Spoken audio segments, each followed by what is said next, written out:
Ciao, nice people! Welcome on this new streaming of Katawa Shoujo. And hi Zoro, hi Fado. Just in time for more degeneracy. What do you mean? We didn't even reach the hand-holding part, you know. That's what this mod is about, right? I removed the disabling from the hand-holding content, probably. Not sure, but probably just hand-holding. Something just relaxing. Maybe we'll even go as far as... Fado, Zoro, don't say that on Twitch, I get demonetized. Okay, the stream is again 5 seconds late. Was it only 5? Yeah, probably. I'm pretty sure it works. And today we got something here. What is this? I'm clicking but nothing happens. Maybe it means we completed the first chapter. Maybe that's what it's all about. Ah yeah, I have an achievement with the same image called Bundle of Hyazo, which is for finishing the prologue. Okay, perfect. Especially if no hands, no protection, Fado. Are you crazy? Are you very how perverted can you be? No protection, really? And usually you use gloves if you are already married to someone. After that it's just degeneracy, right? Okay, just to check. It's fine. We can resume our game. It's probably this one. Okay. So, what happened last episode? Well, last episode, as every game, we entered a fantasy game where we can live our wildest fantasies. Or maybe not. We went in a school for disabled people.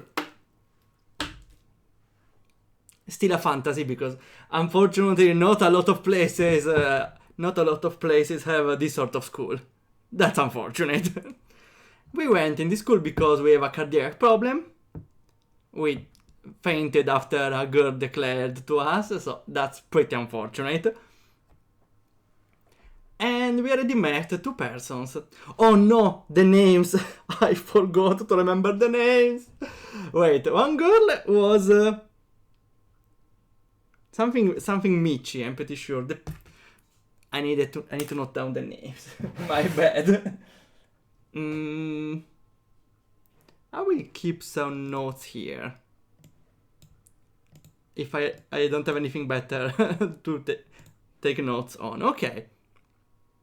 Yeah, suffering a potential life-ending heart attack is my fantasy. Got me worried that I don't know if you're kidding or not. Pink Dress was called, she was Misha. She was Misha, I remember, because there is well, apart from Mishra from Teia, it's a character from, was it World of Warcraft, something like that. They also have a name and a surname, I don't remember both of them. The other one was Akamichi, yeah, the deaf girl was Akamichi, and the drill one is Misha. I don't remember my name though. Sanae, I don't remember who was Sanae, or if it's a name of the other 2. Okay, so, after class, this is the new day. Okay, we woke up, we took our medications, we entered...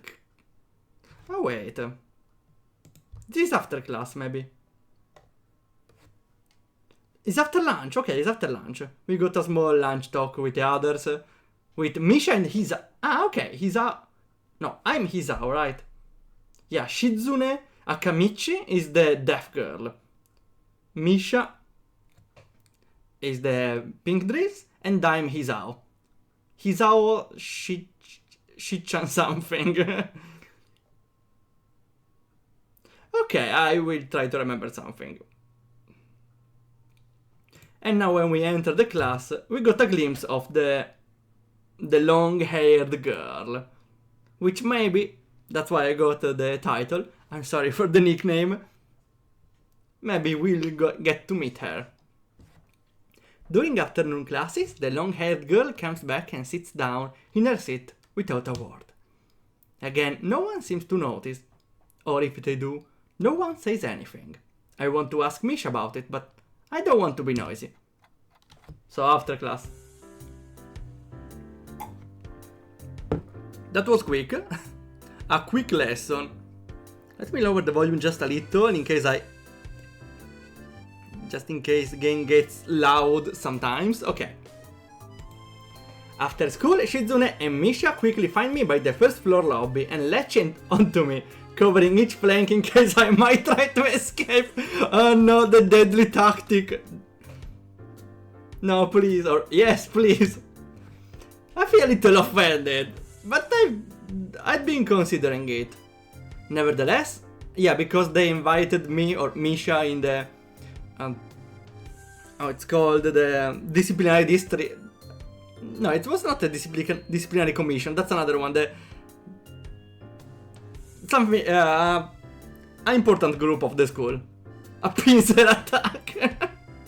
Reminds me of the start of, well, not really, but that was to mind the first episode of the anime 100 Girlfriends, where there were the tsundere and the arara that were like attached to the protagonist. Sorry, I got that image in mind. Nevertheless, I'm a bit disturbed that enough people have made a break for it in the past, that they're on their guard. How can anyone escape? Come on. What's with the escort? This doesn't make me feel very comfortable. In fact, it makes me feel like a dangerous prisoner being transported to his cell. What's wrong, Hichan? That's right, we are just going to go play a game of Risk, remember? Oh yeah, I forgot that was the plan. I don't know, Misha, this all seems a little sinister to me. I start thinking that when we sit down to play the game, they'll tie me down and torture me until I agree to join the student council.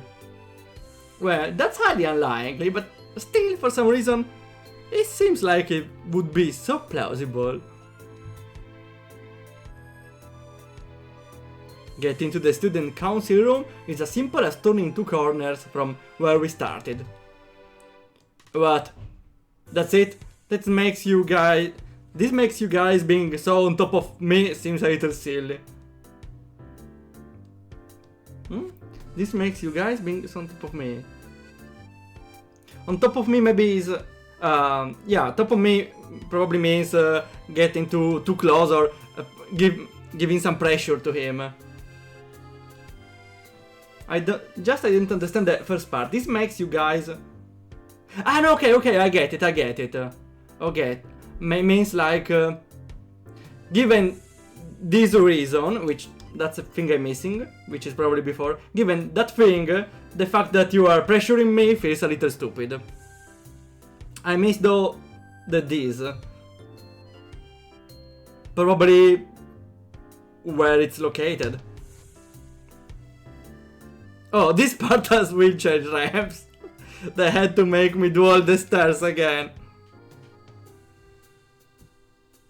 Where am I anywhere else? Low budget. This school seems everything but low budget with all the nurse stuff. Or maybe all the budget went to the nurse stuff. I don't know. That's not true, Ichan. Hichan says that when their life is threatened, people have shown the capability to pull off superhuman burst of speed. Life is threatened? Her pressure unchanging, Misha signs something amusedly to Shizune, who makes a baffling face and puts her hands behind her back. Ah, okay. The Misha name is Shizune. I don't remember if Shizune is... Ah no, wait, no. No, Misha to Shizune, never mind, yeah. Shizune, Akamichi, and Misha. Misha something. I suppose Shizune and Misha are the surnames? Because usually in Japan, people call each other with a surname. That means Akamichi is her name. Does the mouse appear? Okay, yeah, it appears. Who makes a... Shizune then makes a baffling face and puts her hands behind her back, looking pleased with herself. Misha feigns deafness. No! Don't you find deafness nearby the poor girl? That's just plain rude. And Hams cheerily. Stop that, I know you heard me. You have no excuse, unlike Shizune. Shizune opens the door to the student council room. It's a very plain, sparsely decorated room, although it's quite large, maybe even a little larger than a classroom. There's a big table at the center, and a small desk prominently placed in the back that I assume is Shizune's. There are a few regular desks and chairs stacked to one side as well. Extra, perhaps? Yeah, for all the party or the new members they recruit every day. Aside from the table and chairs, the room doesn't have much else to offer. Just a couple of filing cabinets. Wait. The filing cabinet is a piece of furniture used to store documents and papers in an organized way. Okay. Nice to know. Not much else. In fact, nothing else. This is a pretty bleak room. They could at least put a potted plant. I always say it!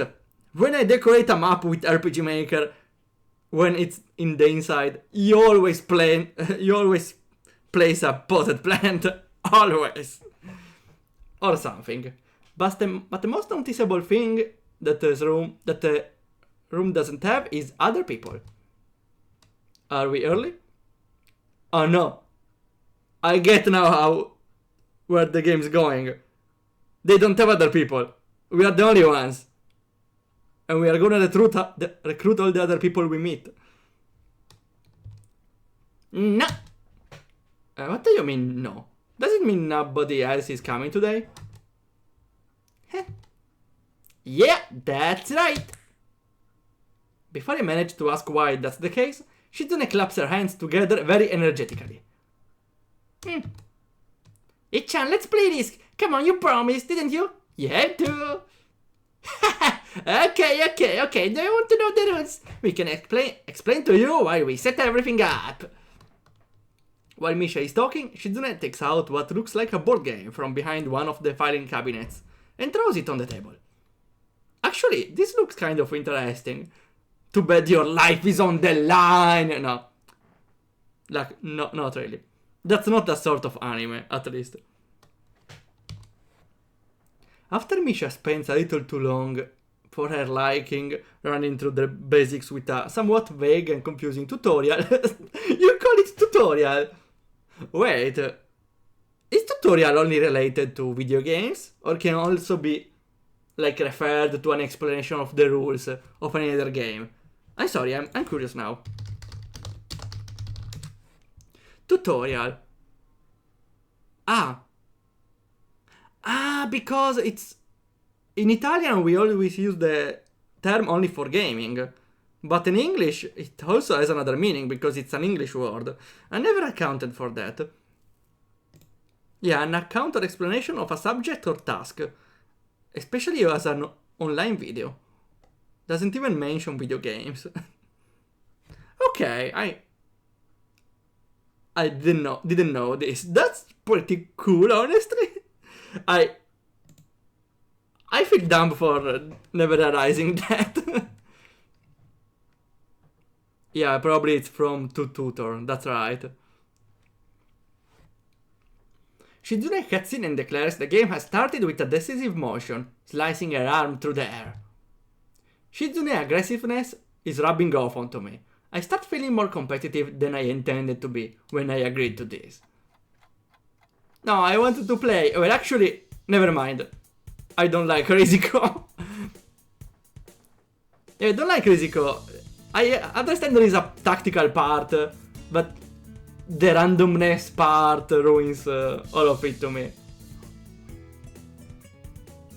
Well, no, never. I admit also, I'm not even good in the tactical part anyways. Halfway into the game, while I try to ponder how to defend against Shizune assault from two fronts, well, they're expert in the pincher attack, you know. She breaks my concentration by drumming her fingers on the table to get my attention. Hichan wants you to know that you're taking too long to make a move. Hichan also said that she will let you keep Australia if you agree to join the student council. No! They came to this after all. I thought this was a game with no string attached. Just the fact that she would dangle that over my head as an offer means that she knows I care about the outcome of this game. And anyway, no. She admires your fighting spirit and would be a benevolent dictator who will spare your people if you agree to join the student council. How much we are into meta play here. That's an empty threat. Australia doesn't exist. Wait, let me try something. Let's see.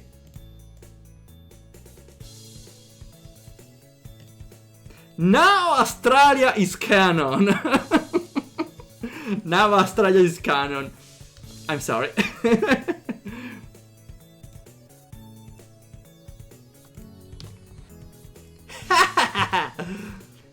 You're so competitive, Shizune. She seems to take this as a compliment. Wait, she understood?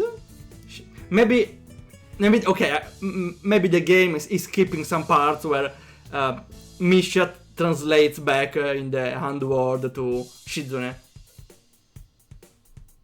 If your strategy in Risk hinges on keeping Oceania, you're not in a good position to begin with.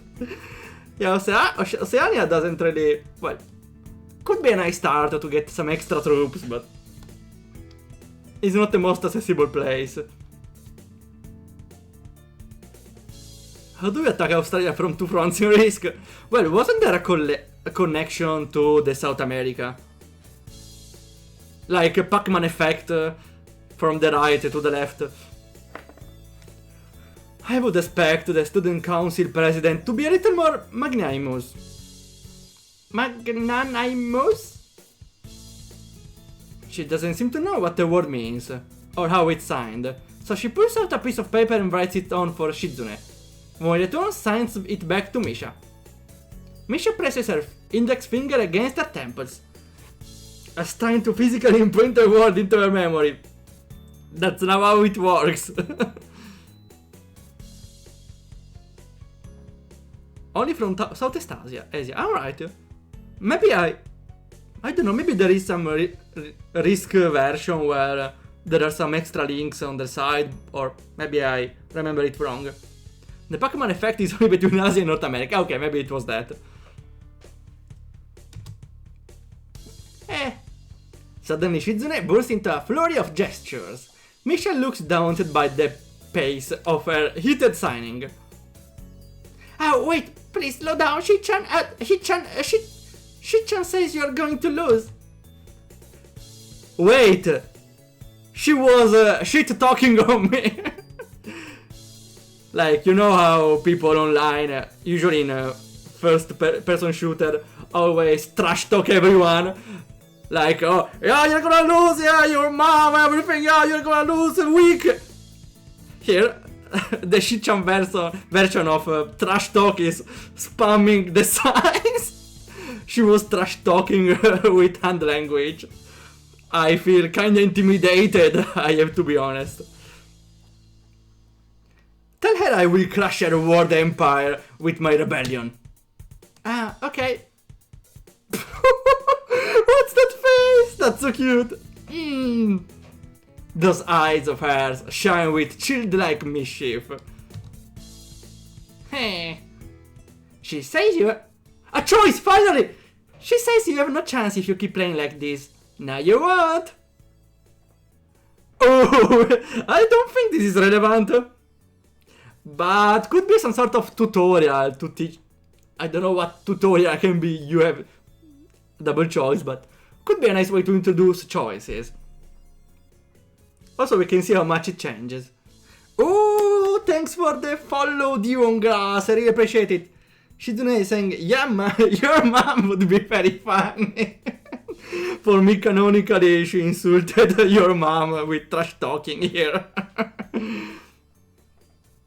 Even if she's actually sweet.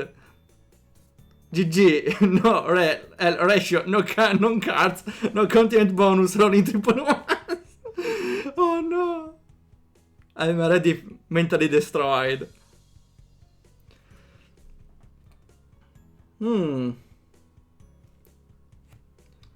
So this choice probably won't matter much, but that surely has a result in the low term, in the short term. So I can go attack, but she's in Oceania, right? He's on Australia. It's not really a good position. Maybe, yeah, it's like also Zoro says. It's better to hold the line, farm some troops, let her lose her troops by attacking, and later counter-attack. I feel like it's the smartest move. It's a trap! It's smarter to play defensively here. Also, why not saving even if I won't probably load? Okay, here. Let's play defensively. Attacking is only advantageous if you can get a continent completion bonus. Well, maybe it would have been smarter to make one attack to get the entire Oceania and then play defensively until you stack some troops. I don't know the full situation though. But yeah, defense is best offense. Even if I don't agree with RPGs. As you know. Never defend, always attack. Xenoblade X. No, here the strategy is to just escape. It's likely that she's just trying to psych me out. Looking at the board again, I have a pretty good defense setup, and I'm not going to wreck it doing something reckless. A few turns later, I lose the game anyways! No! Shizune adjusts her glasses victoriously and allows herself to tentatively pump a fist in the air in celebration. Richan, you lost when you allowed me to take North America. I mean, Shichan, not me. Getting control of North America is ambitious because it provides a 5 army bonus, but you can attack it from 3 fronts, so you must defend them all. Ah, I thought it was Oceania. Damn. If I knew America, well, maybe the same choice. I don't know.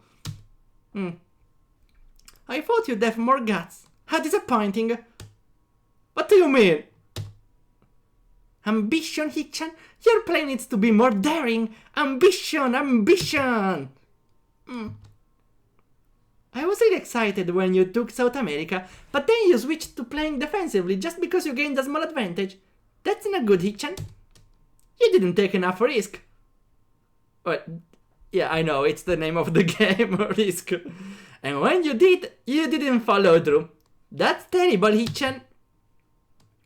Damn, what's it to her if I play too carefully? There's only 2 rabbits in my face. She's closer, hello? She's coming physically to rub the miniature items in my face.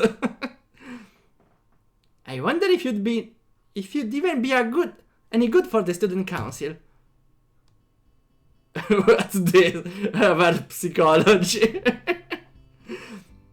Well, if this is even 10% like the literature club, count me in. You lost the game? No! Damn it. What's the zoom? I don't know, maybe she's coming closer.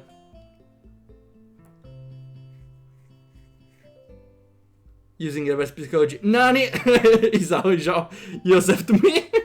Your next line will be... I guess I don't have to worry about joining or not in that case. Giving up like this? I expected more of you. Seriously, is Shizune trying to taunt me into joining the council? Besides, I don't even want to join. It's only my second day. I can't make that kind of commitment. I haven't even taken a look to any other clubs yet. And those two, they are a little weird. A little, just a little. But they are fun to be with. Fine, I'll consider joining the council, but I want to take a look at the clubs before I decide. Oh, really, Ichan? You're not just saying that to make us feel better? Yeah, I'm just not sure that I want to. Oh. You can't leave a girl with that sad expression. Come on. Regret it and join right now. Oh. How can you look at this expression and say, no, I don't wanna join? Come on, Hisao. Just do it. Okay, Chan, but we are not going to give up so easily. You said maybe. There's still a chance you'll come around. Come on, we could really have fun. We could play more Risk and maybe one day you could beat me. Unless we graduate before that. That doesn't make me feel any less reluctant about joining, you know. Does this look the face of mercy? That face could destroy a lot of spirits. A lot of souls.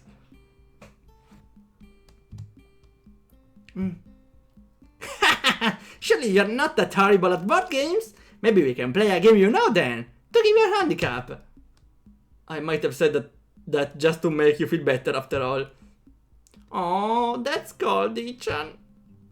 I take a glance at the clock on the wall and realize I've spent far longer playing Risk than I expected. Sorry, I think I have to go. I wanted to go to the library. It's not closed yet, right? Shizune scratches her head and gestures at Misha. How hard can it be to determine whether the library is open? There's a clock right there on the wall. It should be unless the librarian is absent. What if is the bacon girl the librarian? She seems like a quiet girl who reads a lot of books. I think you're right, Shichan.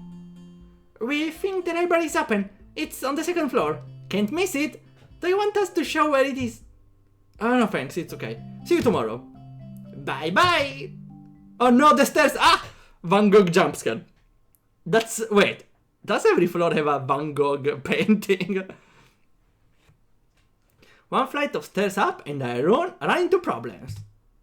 The second floor hallway is a carbon copy of the third floor one. Wide, of course, and plain. Like only a hallway can be. Wait, just to remember. Okay, so the third one is the one of the classroom. The second one is the one of the library. The problem is that the library whereabouts are not as easy to determine as one would think. The classrooms are marked with signs, starting which class they belong to, but then there is a plethora of other unmarked rooms. Is the library one of them? Or is it just somewhere down the hallway? I bet on the ladder. Ladder. We already climbed the ladders. And choose my direction at random. Yay! After I turn around the corner, an unmarked door draws my attention. Because it's not closed. It's not open either though. And what it is then? The Schrödinger door. Is it open? No. Closed? No. And what it is then? Zoom on the door. It's broken. It's half broken, so it's half open and half closed. Okay, just barely ajar, so I can see it's open and nothing else. It would make sense for the library door to be invitingly open, and while this one is not quite that, it's good enough. At the very least, it means that someone is inside and I can ask for directions. No matter how embarrassing that is.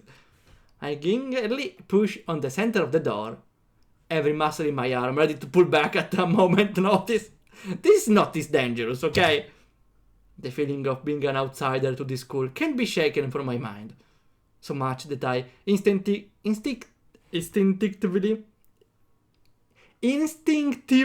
fear doing something wrong by entering. The door is scary. Run away as fast as you can. The door slowly creaks, as if groaning from a deep sleep. Though it's much easier to open than I anticipated. Leaning over and poking my head ever further inside to gain sight of the room as fast as possible, the meek "hello" on my lips is quickly snatched away.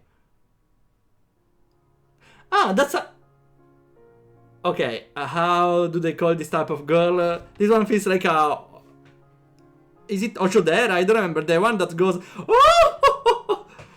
That's, I swear, that's the sort of girl in anime that does that. This is not what I was expecting. I mindlessly let the door open to its full extent, taking in the sight of the solitary figure taking center stage in the otherwise abandoned room. The situation steals my voice, leaving me standing at the doorway, staring at the beautiful girl. Evidently having taken her time to assess the situation, the girl gently puts down her teacup. Of course she has a kid teacup. She's not elegant enough. And opens her eyes, but doesn't look at me. She's blind. Yeah, I think she's blind. Hello there, may I help you? Staring directly in front of herself, the movement of her lips seems to break the silence, rather than the words. However, it's the soft, measured voice that reminds me she's a being separate from the room itself. Not only she's likely the tallest girl I've ever laid eyes on, but she's sitting down. How can you understand that? But even among the foreigners I've met, she's strikingly distinct. Oh, sorry for intruding. I was just kind of lost. She takes a moment to formulate a response before speaking. She's disabled because she's snob. Oh no. She's disabled because she has a tick where she goes like, oh, sorry, never mind. She begged. She's sitting down though. How can you understand it?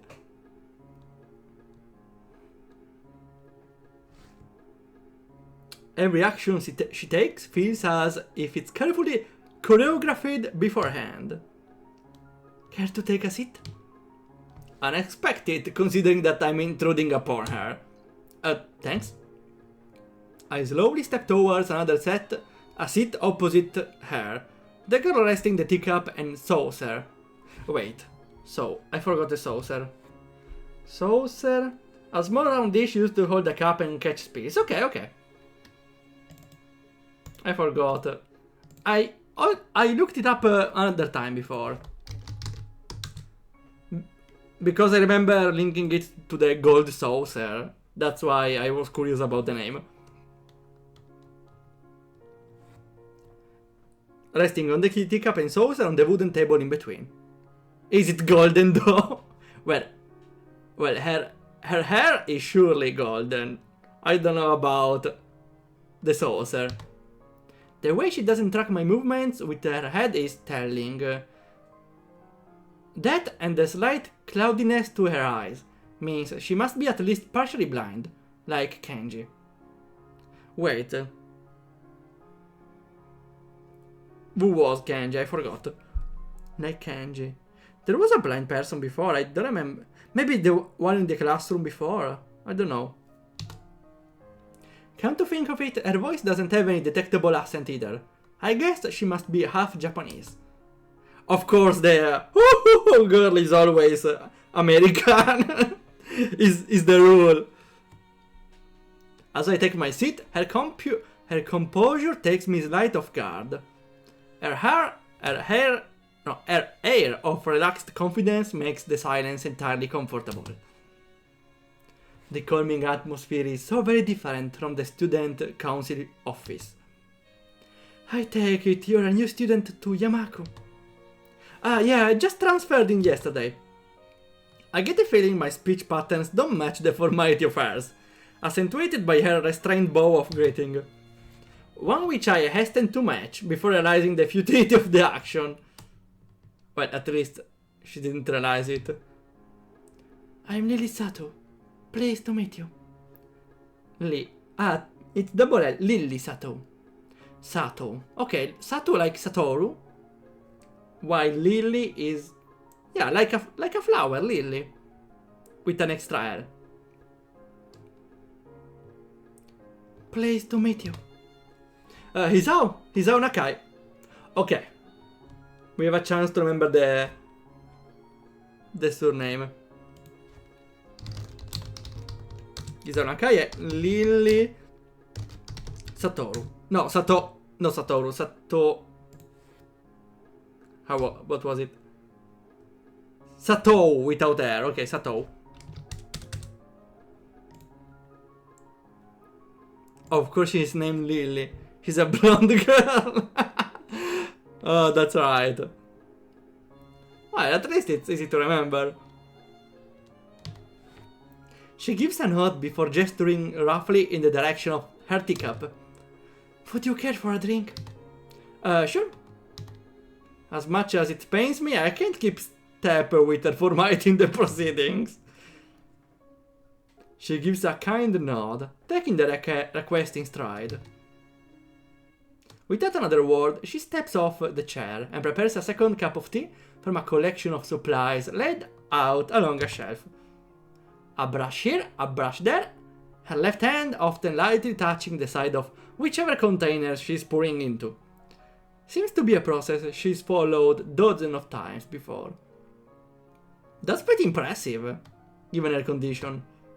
As I lean sideways to see around her back, she seems to use her long, dainty finger to measure the right amount of water in the cup.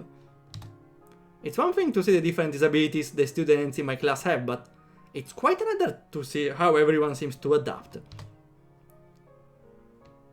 She can be elegant even with that problem. That's incredible, honestly. Also, she uses the finger to check the water level. Seems like the best way. Hoping she washes her hands. Shizune and Misha have no problem working together to communicate, and Lily herself seems to have workarounds for problems I'd never thought of. While I feel slightly guilty about her doing the work, she seems pleased to be following the correct process of the offerer? I suppose the one that offered the drink to me, I suppose. It doesn't load, I suppose so then. Okay, if she's partially blind. Well, she used the finger, so probably she's almost completely. Offer, the one that offers. Okay, thanks. Makes sense. So, her soft voice brings me out of my silent observance. Oh, we have the portrait here. Which room were you looking for? It's not often this classroom is visited after school. The school library. Some classmates told me it was on this floor. She finishes pouring water into the teacup as she nods. A small metallic tapping coming from the teacup indicating it's been stirred. I'm aware of Miss Hakamichi, as are most students. To be with them means you're in class 3-3, right? Oh, that's right, in the science room with Muto. Okay, Muto was the professor, right? It's a professor, right? Let's note it down. Just in case. She gives a small giggle before setting down the teaspoon and slowly walking towards the table, teacup and saucer in hand. He's quite a character. I imagine you'll come to like him. Most do.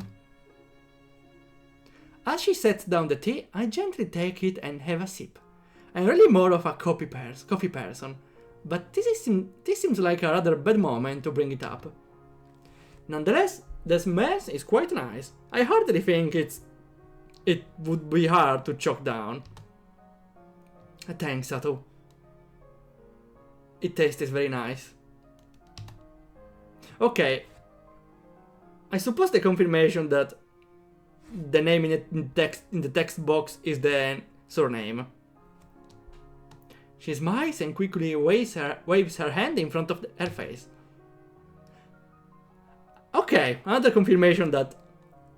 Interesting, so she wants to be called by the name and we refer to each other with the surname though. Lily, please, there's no need to be too formal. And then what are you doing from the moment I come here?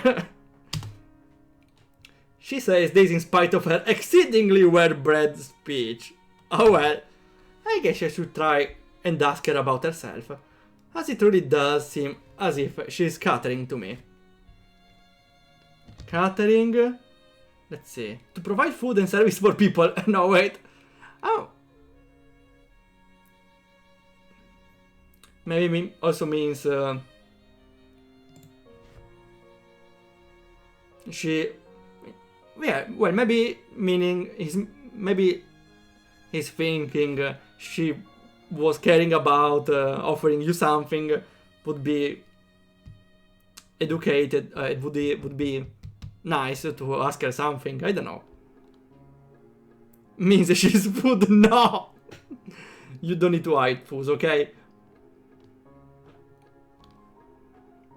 Only Blobert. No, never mind, neither Blobert. So which class are you from? I imagine it's one of the third year classes. Correct, I'm in class 3-2, which is on the 3rd floor, same as yours.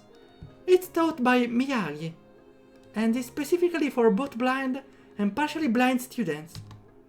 Okay, makes sense to have specialized classrooms. That means also that Akamichi is one of the few, if not the only, deaf person here. Otherwise she would have been in another classroom. I see. And I do not. I mean, sorry, I realized that. No. No. Sorry. I feel slapping myself for the fox pass.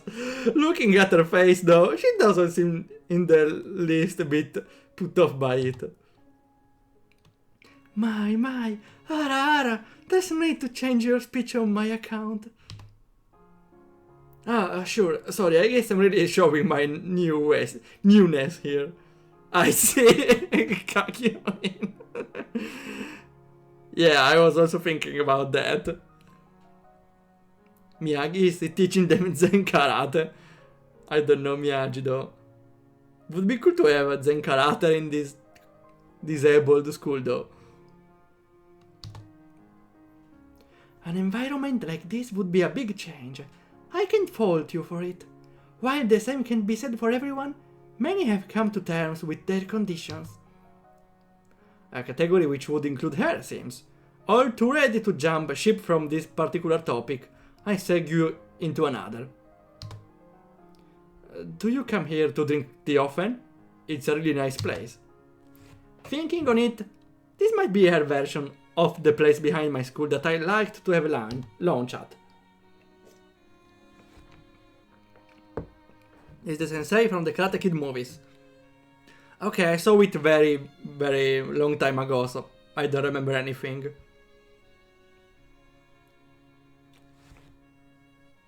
Wax on, wax off. I remember that meme though.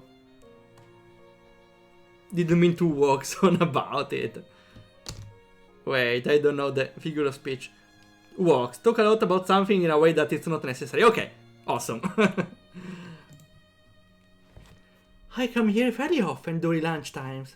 My duties as class representative don't leave enough time for an official club, so a friend and I use this room for having tea. Class representative, huh? Compared to Shizune, her mannerism seems to be almost completely opposite. While Shizune is blunt and fiercely driven, Lily seems relaxed and calm, almost aloof. Come to think of it, she might be useful for a less biased view on the school clubs. Yeah, the other one are too much on one side.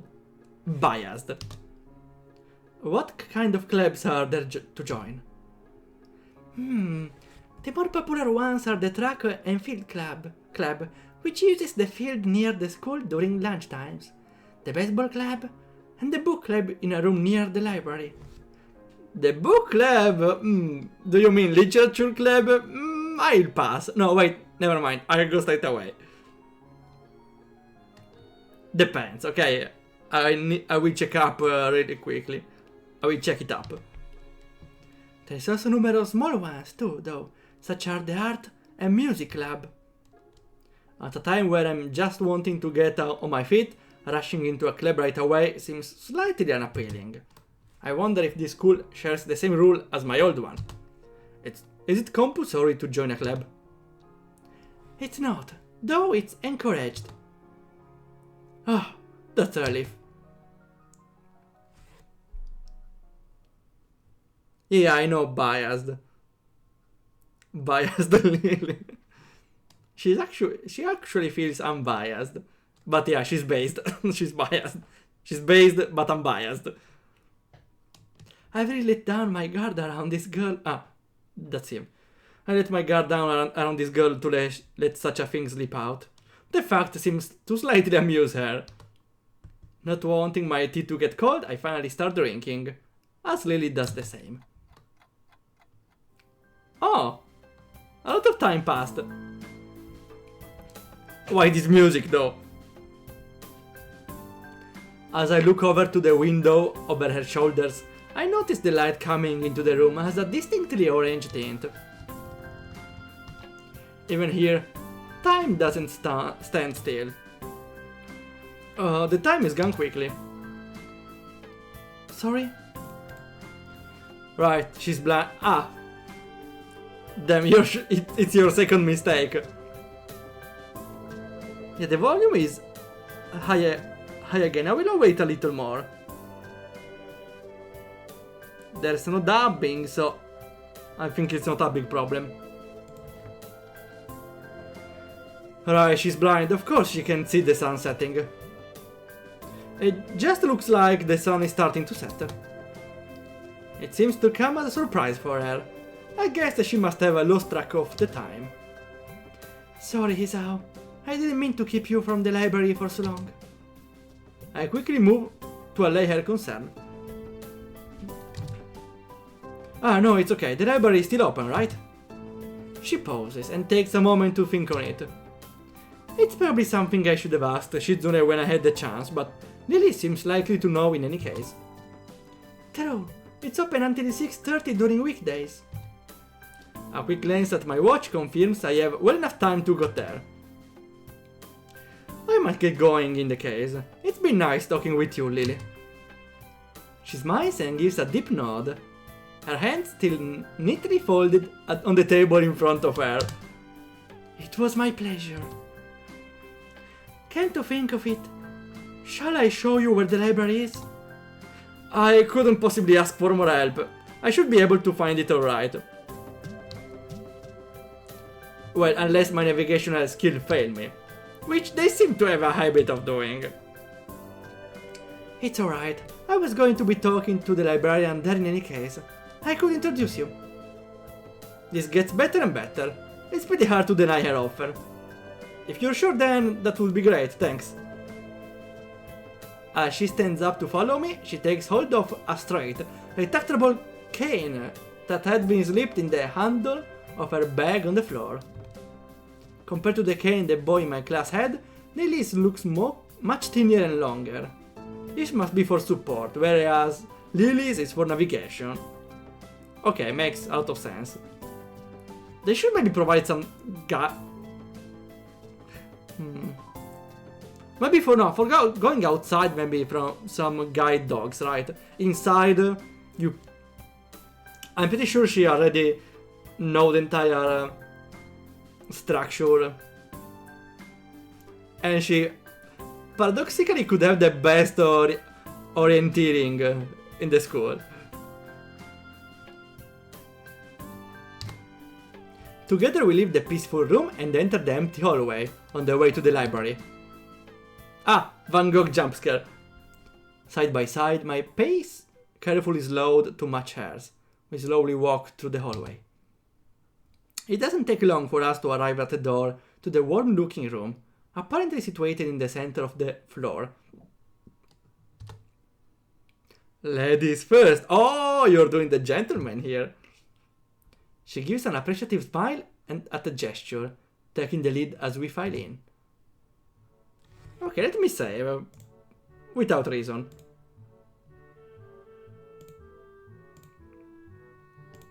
As Grandia will keep one save file for stream. Might be easy to find again. To the left is the wooden library counter, with the library proper being on the right. It easily dwarfs my old school library, with a distinct smell of old book giving the place an almost old world air. There doesn't seem to be a lot of students here. Considering the time, it's not a big surprise. Everyone probably either in the school grounds on the dorms. Or the dorms. Yuko, are you here? She says it to thin air, since the librarian doesn't seem to be present. And of course, Lily can't see this. What's unexpected is, it draws a reaction. Something from under the counter toots against it, oh no! Followed by a quiet wail. Wait, wail. It doesn't load, awesome. Wail. Ah, okay, a sound of, a little sound, like, some sort of, moan, groan. Okay, okay. Is there a cat? Maybe a cat girl, who knows? That's this disability. Doesn't really sound like a disability though. Oh. Ow! Okay, you can see a character is way less relevant because the art style is different. Yeah, the art style is different. That's what tells you this character is not relevant. The origin, apparently the librarian, quickly crows out and bounces up to extremely rigid attention. Hi Lily, how can I help you? Her voice is trained in a failing attempt to sound casual as she's rubbing the back of her hand. Good afternoon. What happened just now? I heard a strange sound. It's nothing. I just hit my head. Say, I dropped an eraser under my desk. While I was looking for it, a pencil dropped, and when I was looking for both of them, you came and surprised me. Are you alright? I'm sorry, I couldn't know. It's okay, sorry for making you worry. It's nothing, I've had worse happen to me. This librarian doesn't seem doing well. She's quick to reverse Lily's apologies, almost frantically trying to push aside the possibility that she could be in any way inconvenienced by bashing her head on the counter. Yes, worse things have happened. The girl fidgeted with her fingers, as Lily doesn't seem to drop her concerned expression. Okay, so I don't think she's a main character, but her disability is she's clumsy.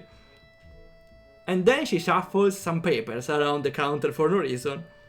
Can we romance the librarian? Well, she looks kinda interesting, but in my opinion, she's no match for any other main girl.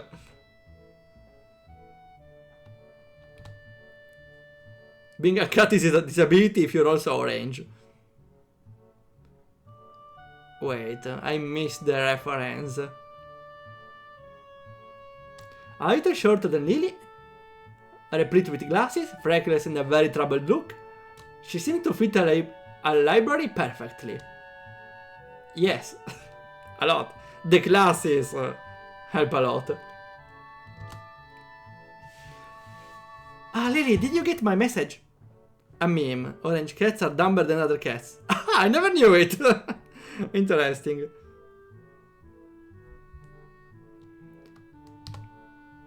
Message. Ah. Oh, the two imported books that arrived. How did you get the message exactly? A recording? Braille? How do you write Braille? There is a machine for that, probably. Or maybe you can make some holes with a pencil on a paper, if you don't have a machine to write it.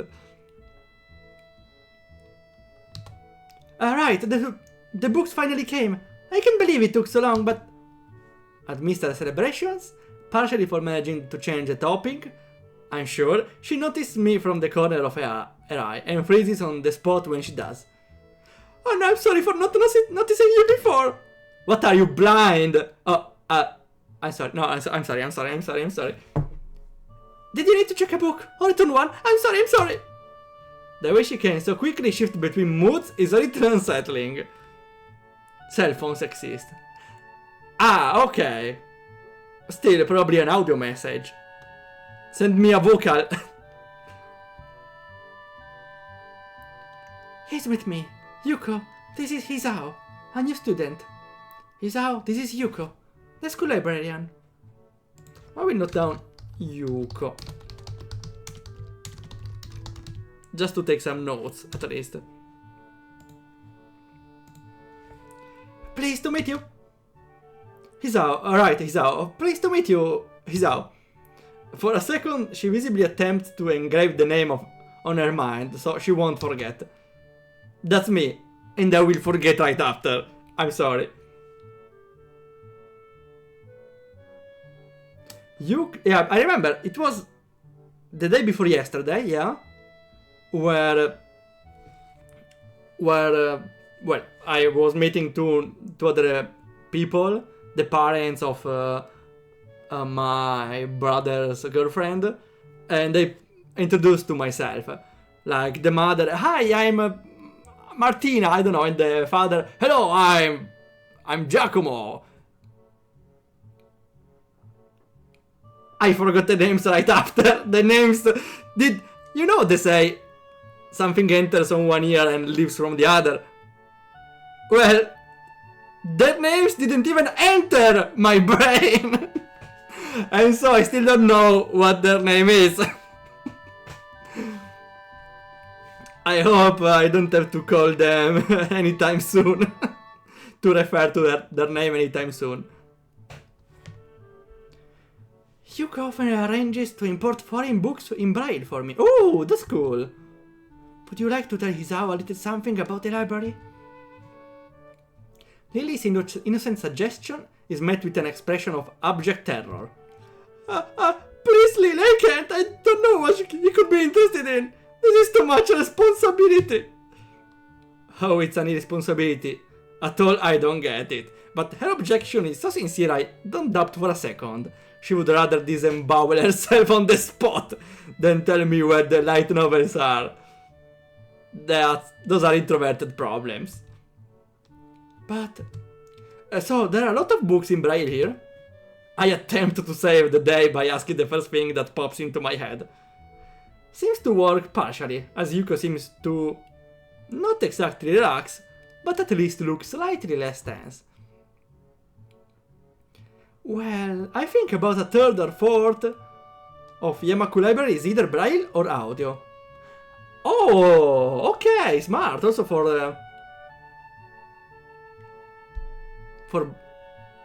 wait. Braille or audio? Yeah, she can either listen or touch in Braille. At least Braille works for everyone. Because the audio unfortunately doesn't work with, for example, Akamichi. Shizune. Makes sense, given all the blind students that would be here. If it's only that, how come this library is so big in the first place? Well, we got a lot of new books regularly because of the library is adequately endowed. That's probably why. Yeah, but Shizune can just read the regular books. You're right. I somehow didn't figure that. I'm sorry. Sorry, Shizune. They spend more on new books than on my salary, and then I have to organize and shelve all of them. It's so troublesome and I wait so much. I wish I could quit this job. A very awkward silence follows the revelation of too much information. I go check the eyes then, if you don't mind. It's probably the best for all of us, if she doesn't keep talking to me. Very well.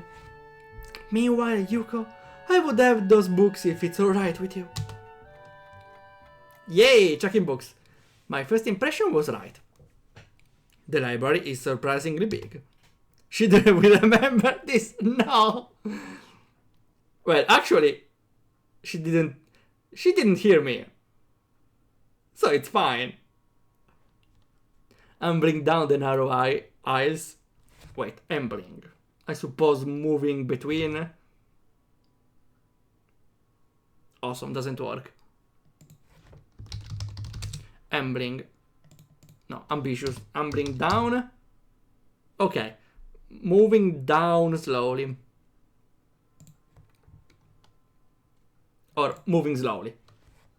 Ambling down the narrow aisles, I studied the spines of the books in random order. I forgot that the back of the book is called the spine. Occasionally sliding one out to read the blurb. Taking it with me if it looks good.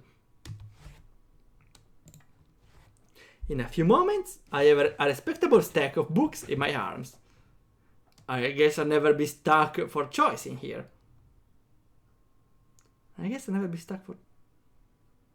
Okay, it means I have a lot of choices here. The normality of the library sinks in. Sure, there are large print and braille books scattered through, but it is what it is. A library. It's as if the calm mood from the room I had tea with Lily snuck with us in here, unless it was here to begin with. Something about that puts me at ease. Just like before. I reach the end of the aisle and find a collection of desks, set up for study or personal reading. Going a little further though, I discover a nice quiet corner at the back. While the rest of the library has the odd student sitting at the desk, either reading or stealthily sleeping. Stealthily sleeping? Stealthily? You know at university what I was doing on the lunch break? Do you know what I did? I went in the study room, I crossed my arms like that, I pummeled my head down, and I started freaking sleeping. Because I don't care, I was tired, okay? I had a 2 hours travel each morning to go to university. I deserve the rest, okay?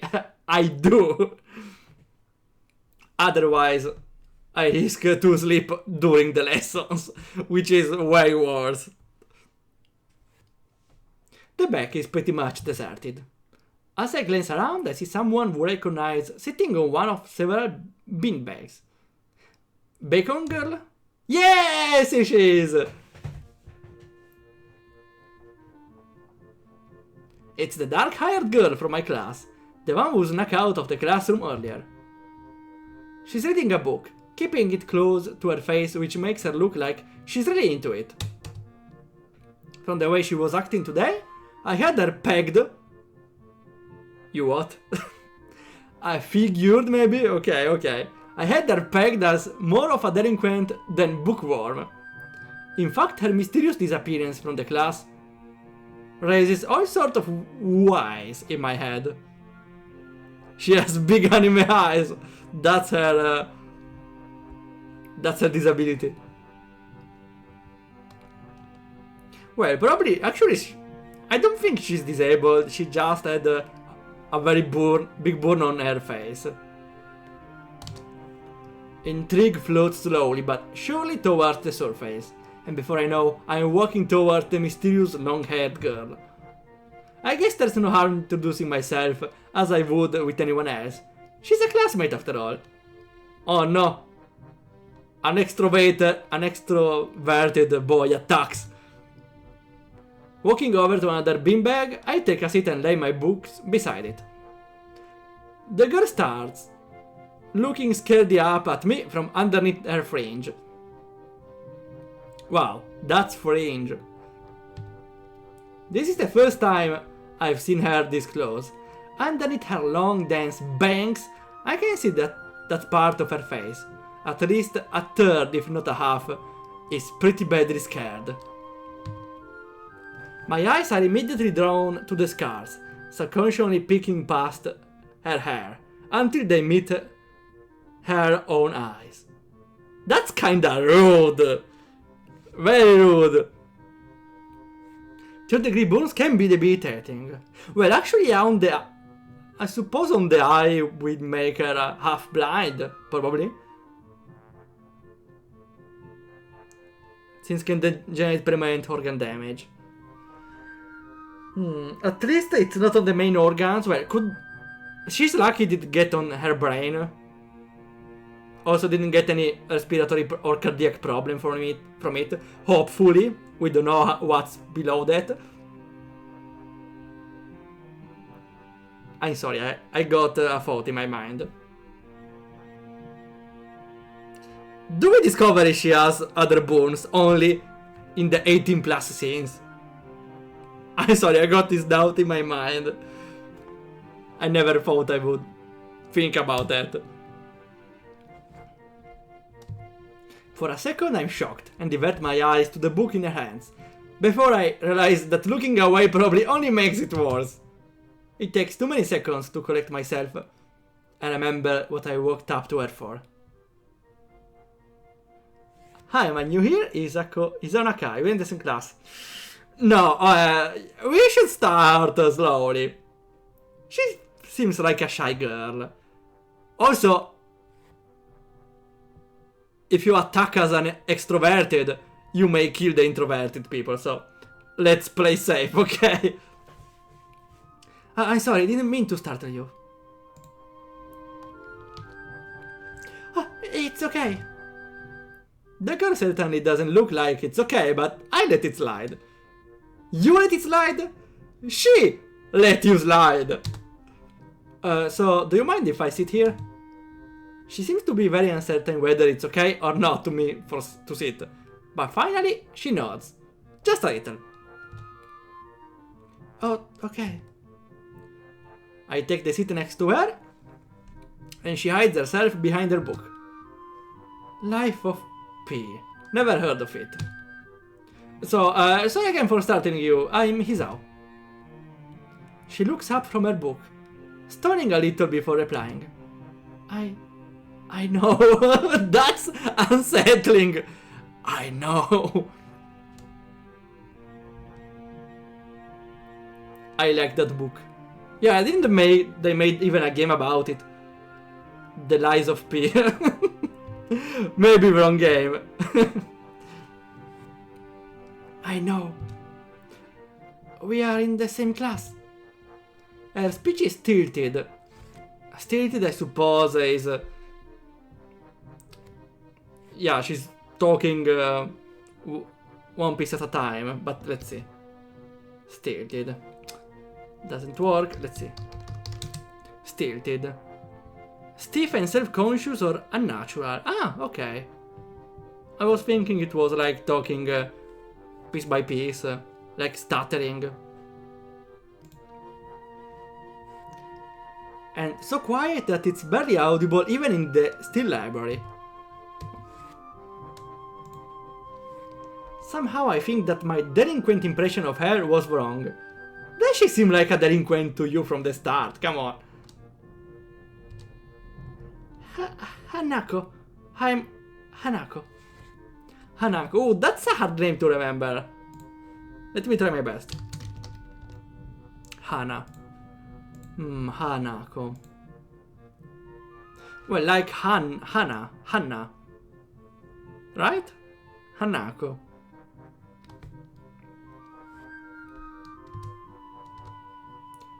I resist the urge to say, "That's a nice name!" just to have something to say, but really, it's the only thing that I can think of. I feel like an idiot. Everyone here must be used to being different to each other, and here I'm being all bothered and fused about that kind of thing. Don't let me interrupt your reading. I just check those books if you don't mind. She nods a little, and sighs a little sigh of relief. So I try to read the covers and the introductions of the books I picked up, and she buries her face in her book. Uncomfortable silence consumes us. My eyes still wander to her direction, and I sneak peeks at her flowing hair and the scars it's hiding.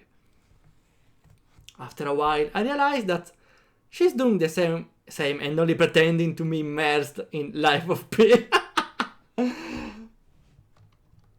They are already checking each other's. Her gaze is not inquisitive at all, though.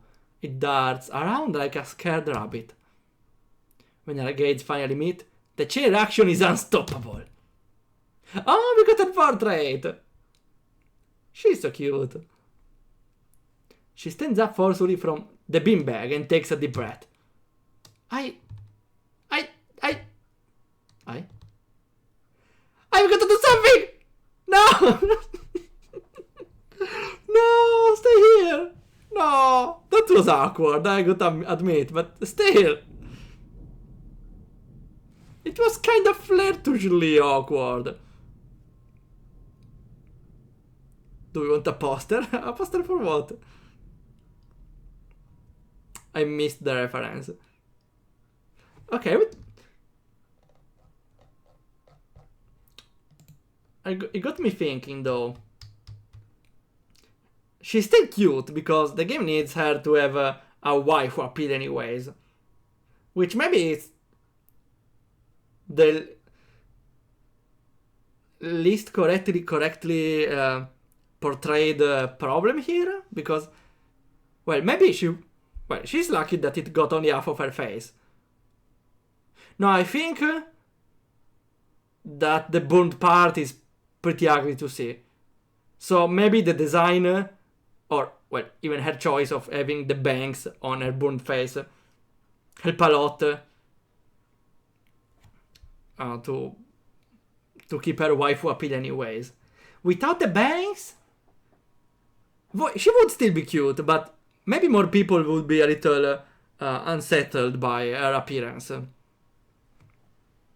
Because if you burn some body part a lot, it's scared for life and doesn't really have a normal color.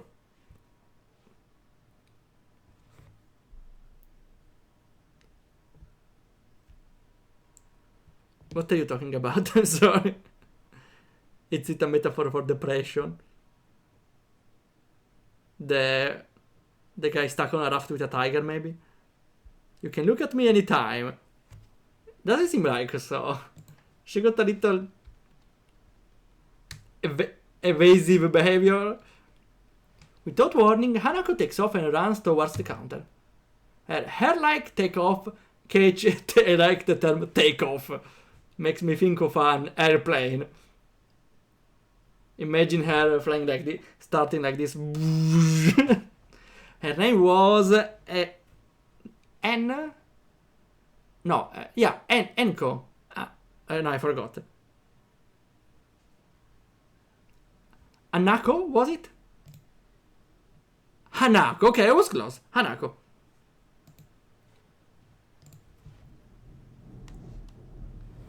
I didn't manage to go after her until she had a good head start. By the time I reach the counter, she is nowhere to be seen. Lily and Yuko are happily chatting away. Knowing that I won't be able to catch Hanako myself, I approach the girls. Hey, did you see a notice? No, she's correcting again. Notice a girl run past here. Maybe, what does she look like? Long dark hair, kinda shy, she had some scars on her face. You wouldn't be talking about Hanako, would you? Yeah, that's her. I saw her reading and tried to talk to her, but I think I scared her off or something. Oh dear. Yuko, would you excuse her? I had better try and find her. Sure, I just hold on to this until you come back. What's going on? I'm sorry. I'll have to explain it to you some other time. Right, I'll see you later then. Lily hastily grabs her cane and hurries out of the library, leaving me alone with Yuko. I don't think I'll ever get the hang of this place. Did I do something wrong? What did you do? Nothing, I was just looking for some books and then she got this fit and ran off. The most offending thing I can think of was I might have looked at her general direction a few times. Well, she's a very timid girl. You have to be very careful around her. She can be very jumpy, I think, and she's not accustomed to talking with other people. Isn't that a bit strange? I wonder, it's just how she is, I think. Yuko doesn't sound all that convincing. Then again, maybe this is just the norm around here. Everyone has their own problems, or else they wouldn't be here.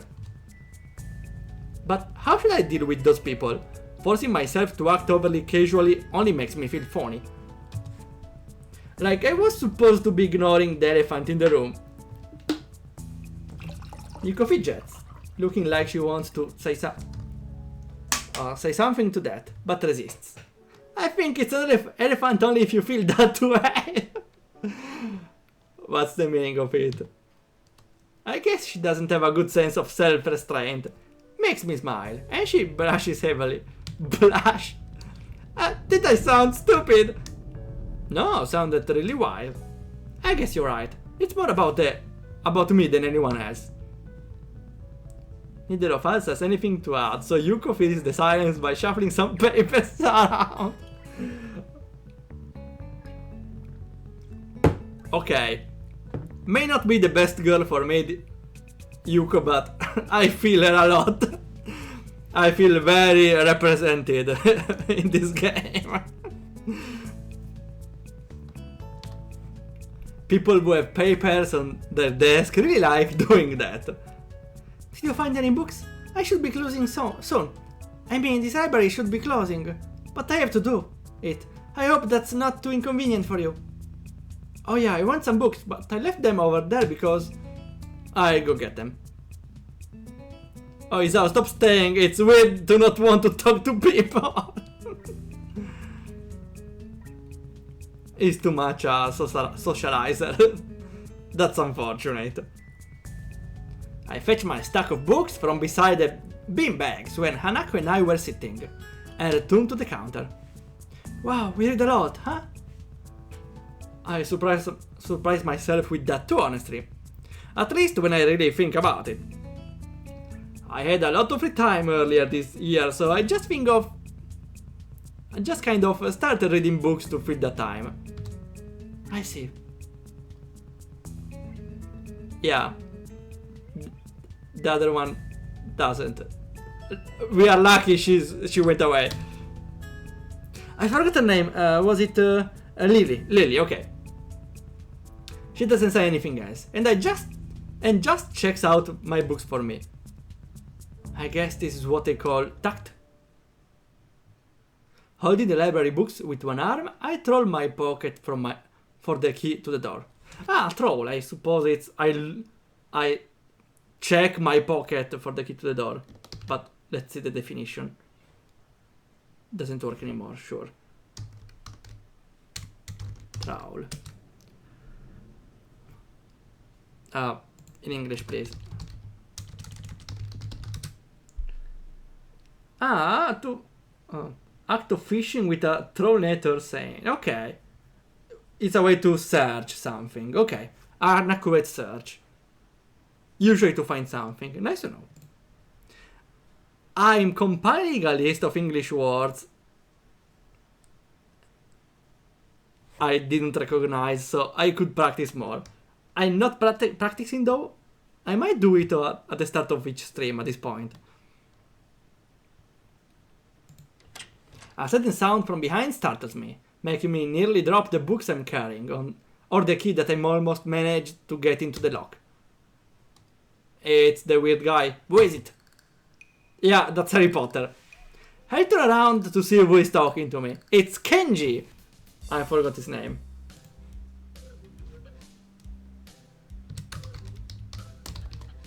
Harry Potter. Okay. Now it's easier to remember. Hopefully. It's Harry Potter again. I don't know what troll means for Mystery Dungeon. I only played in Italian. Troll is... Ah, okay, it's the troll sphere. The one that gathers every item around, maybe. That brings all the... Okay, that's one. That's that one. Cool. Incredible how many terms you learn from playing games. I turn around to see it's Kenji.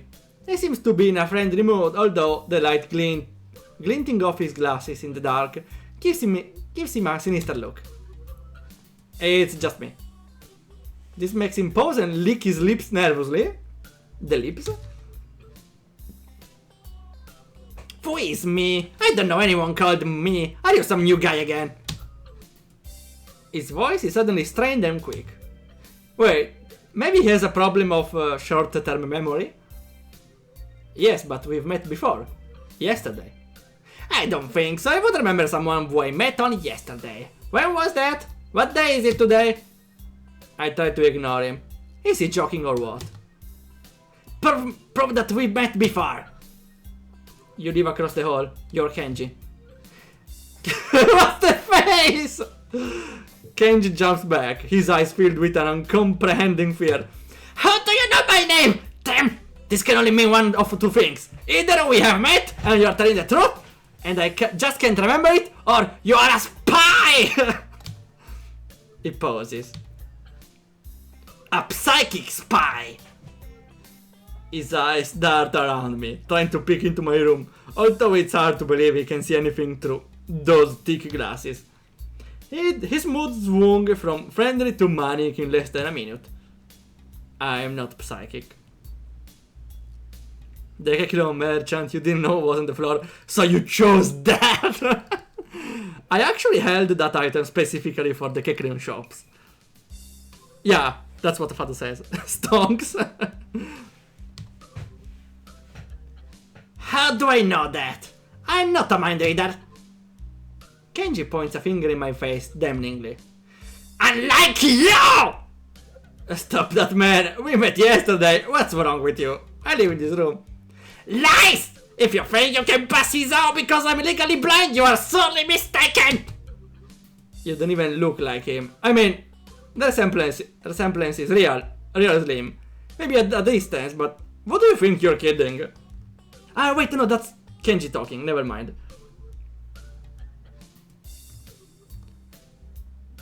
Wait, so he recognizes me, kinda.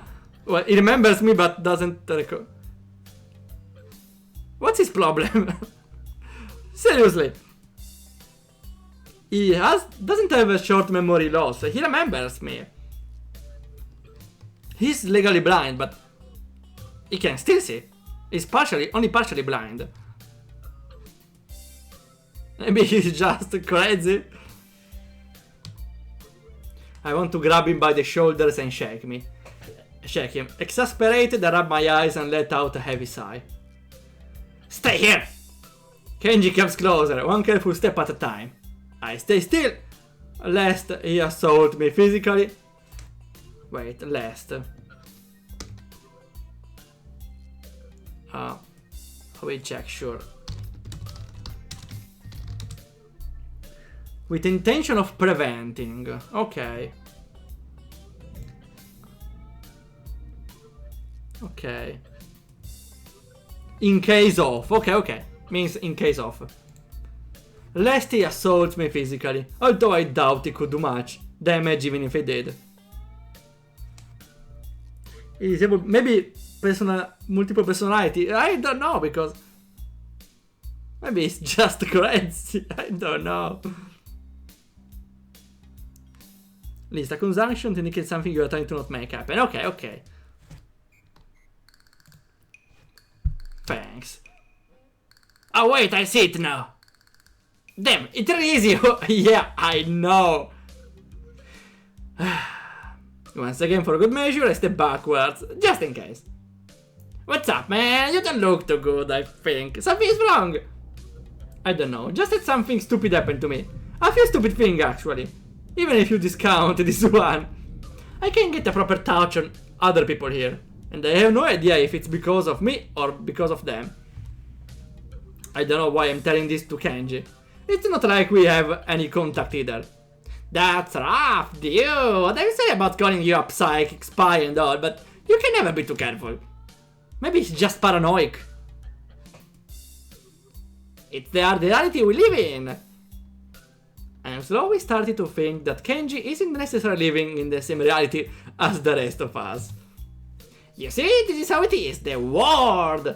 There is no justice. You see, even when I lose, I win. Because I don't lose the lesson. Why does it have to do with anything?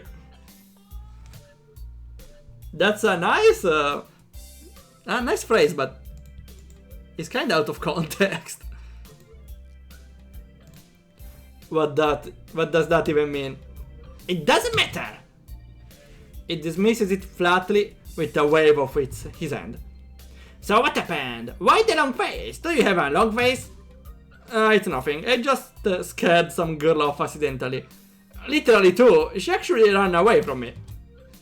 Was my fault, really, I think? I'm not really used to all of this yet. A girl? A cute one? Yes, I did. Cute? That's a hard question. She had a nice body. What do you mean? Even the face was cute, okay?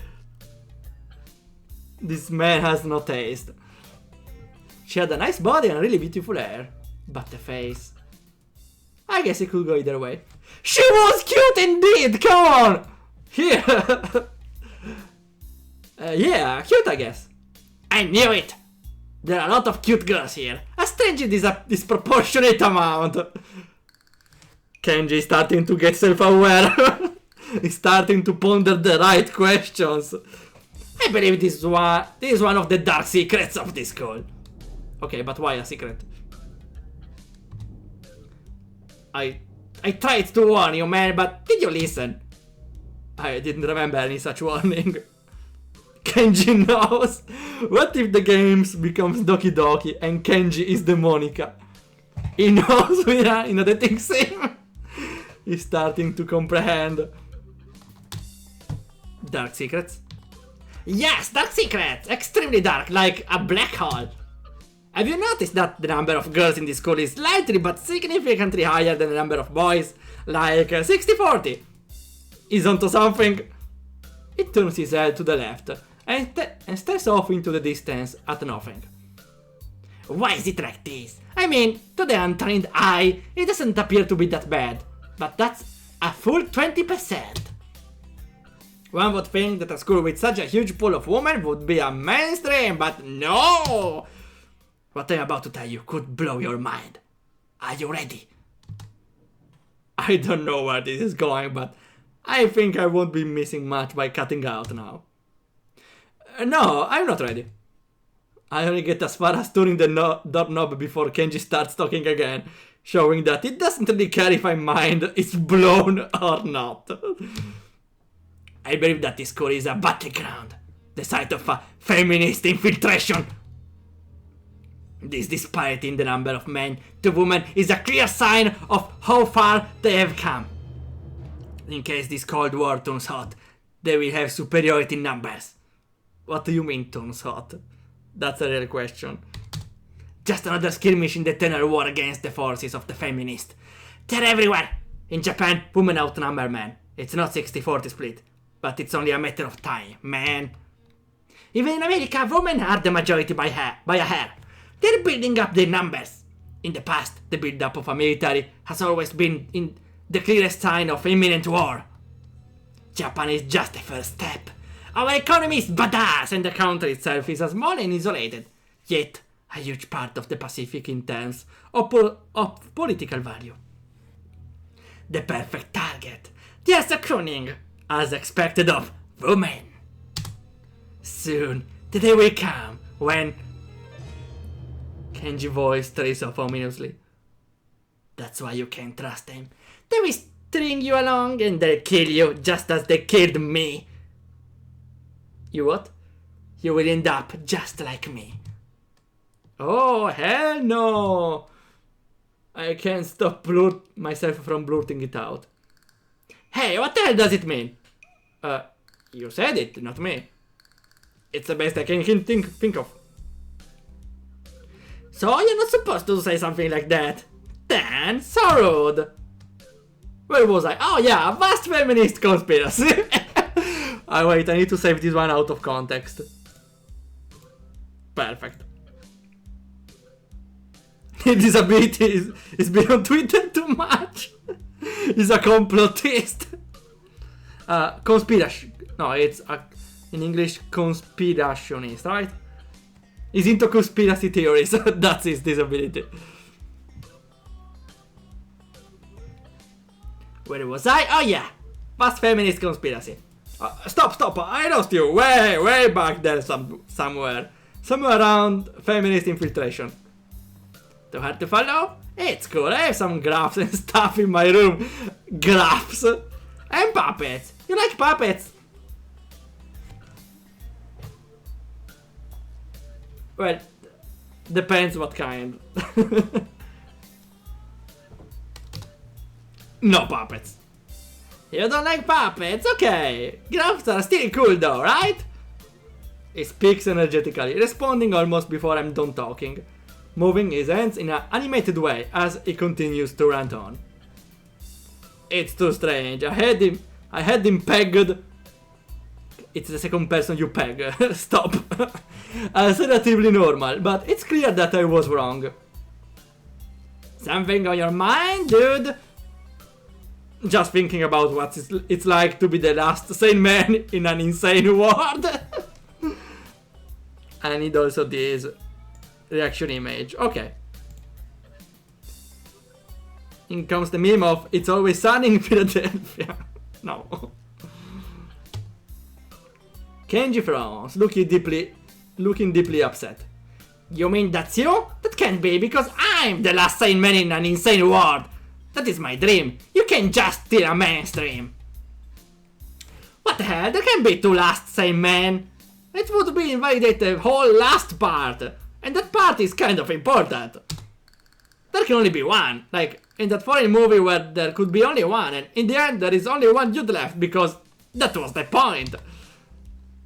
I have never seen anyone talk so heatedly and so defensively about absolutely nothing before. Anyway, if you wait here, I can get my graphs. I also have a list of other dark and complex conspiracies that the school has, as tangled as...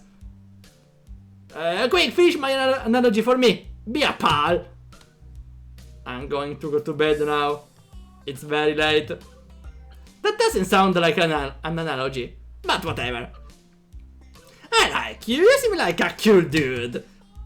Most people don't understand what I'm talking about when I try to explain the vast feminist conspiracy to them. Denial is a terrible thing. Later.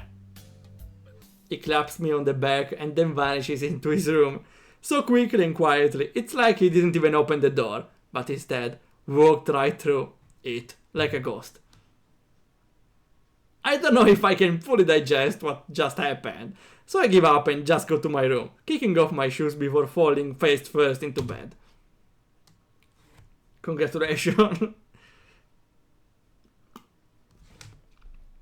Though I really appreciate the dialogue, because it didn't got me bored for a second.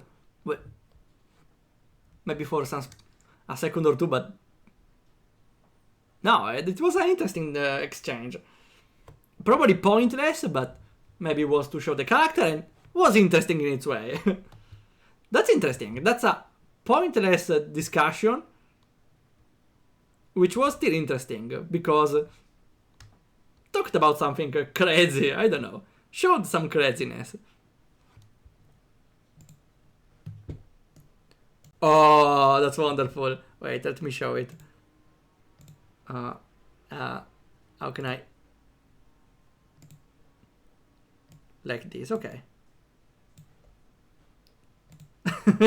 Yes. He got everything figured out. Okay, maybe it looks off the screen change because I have a delay, but I showed it anyways. Okay. It takes me some time to relax and get up, so I can get started on homeworks. It's because the sheets are cool and comforting against my cheeks. And feels good just lying there with my eyes closed. The school is like some kind of bizarre and surreal island. It's isolated on top of a mountain, and each person is stranger than the last. I just can't seem to fit in. That's the second day. What an irony. One would think that fitting in a place that's made for people who are unfit for anywhere else would be easy. Maybe I'm trying too hard. Although I say that, it doesn't help take the edge off, and the words are left echoing off my empty walls.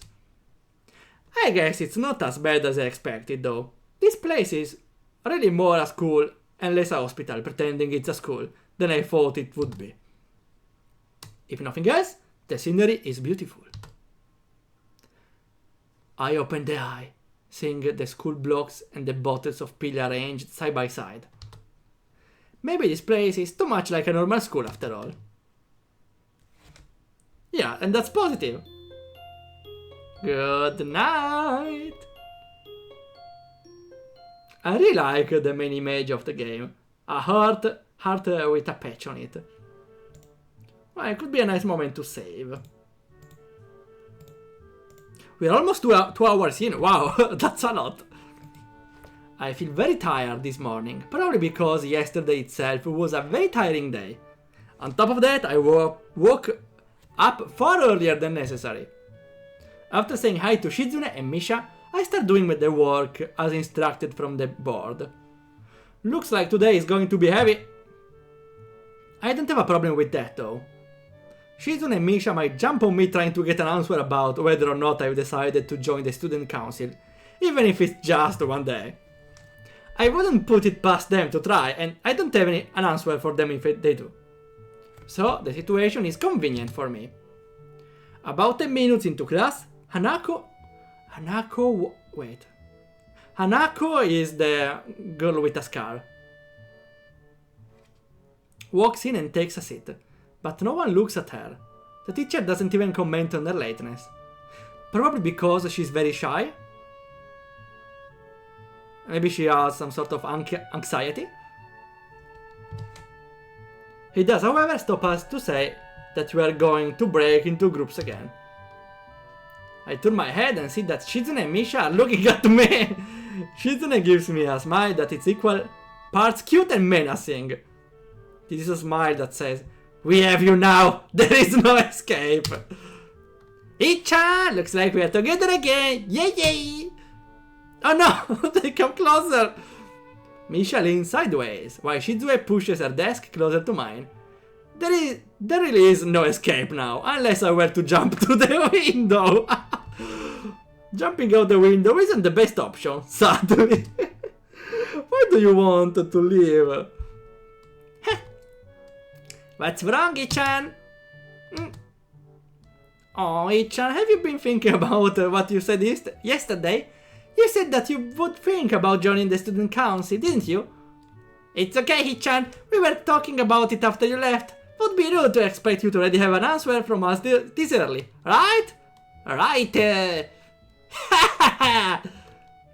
I'm so happy you two are able to have a laugh at my expense, and even more pleased to know that you both know how crazy the two of you can be. Now that's over, Shizune snaps back into serious mode, and smacks today's assignment with the back of her hand, in an overly dramatic and important way. Like Phoenix Wright, right? Or you could throw Misha out of the window, which would give her more of a reason to be in this school. No, no, not that. If she survives the fall, no. Why should we do something like that to those poor girls?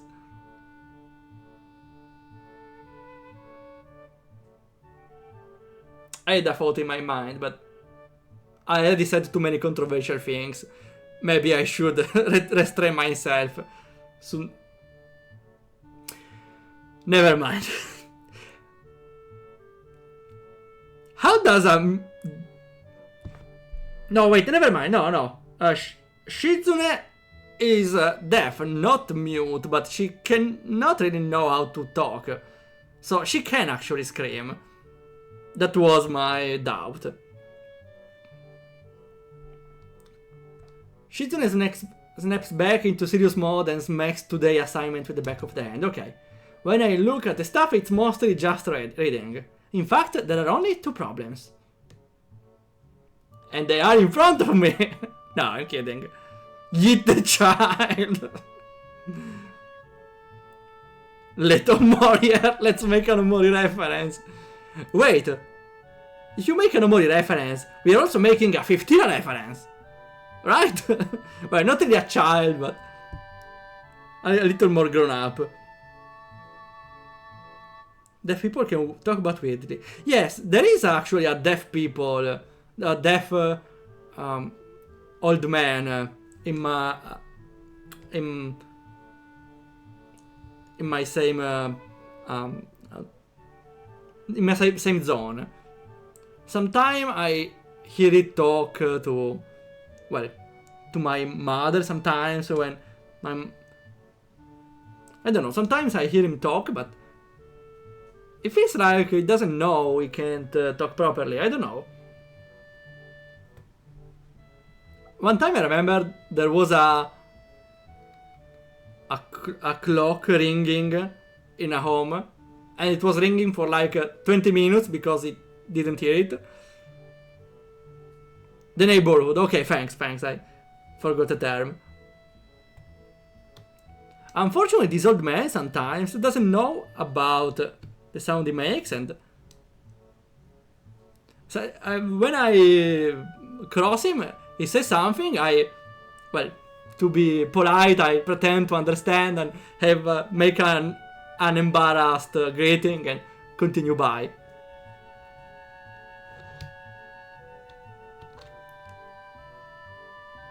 Still, I'm surprised that someone doesn't understand, doesn't know that it doesn't make sounds. That always confused me, actually. Because he speaks like he doesn't... like he knows what he's saying, but I can't understand him. Oh, hi, Kolokoku, how it's going? What sort of game is this? This is a visual novel about disabled persons, mainly girls. It's a disabled school. It's a pretty sweet game. We only started last time, but it's pretty well written, and the characters are pretty charming, all of them. Now we are just doing an assignment on class. There is not really a plot, for now at least. If we don't think about the guy that told us about the conspiracy theories, there's not really a plot for now. We are just making friends and going to school. And maybe join the council board. Okay, so there are only 2 problems on the assignment. I almost want to say something about how a rush to get started seems a bit much, considering the small amount of work.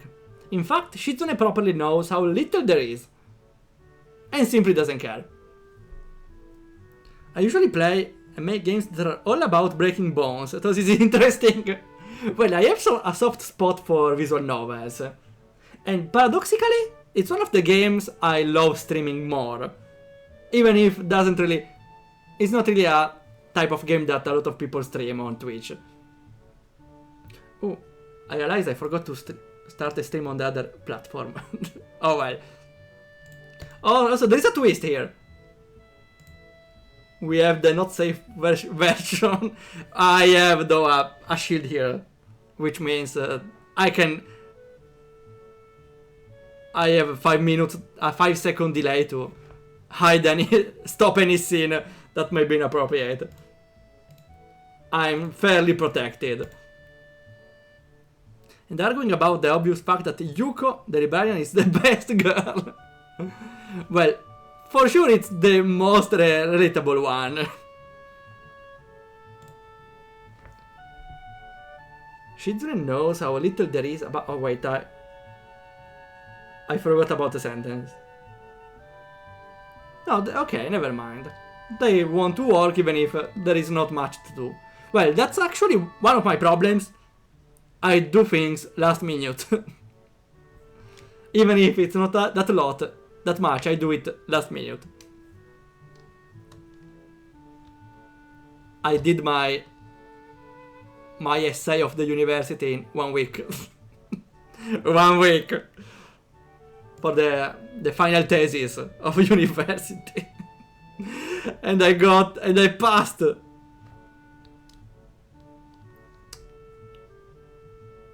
Such a shame. Okay. Yeah, seems like the workload doesn't matter to her as much as the fact that there is work. The actual amount is unimportant. She approaches menacingly, or not, everything with the same level of ambition.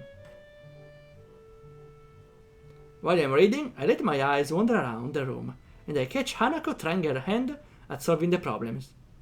Looks like she's working alone. No, why alone? Maybe really she has some socializing problems. I can't remember seeing her working with other people before. Thinking back to how shy she is, it's understandable. Hey, that girl over there. Ah, Fuhi-chan. Her, Hanako, over there. Does she always work alone? I think so, Hichan. Do you feel sorry for her because she's alone? I was just thinking maybe she could work with us or something. No. I don't think that would be a good idea, Hichan. Why not? Hichan wouldn't get along with her. Why? You can just not translate what she wants to say. That's kinda rude, though. Why? Misha shuffles around the question, letting out a laugh that sounds very strange. It's nervous, but still has the... Lilting? Lilting, wait, that's new. Lilting, a cheerful or lively way of speaking or singing. Singing. Okay.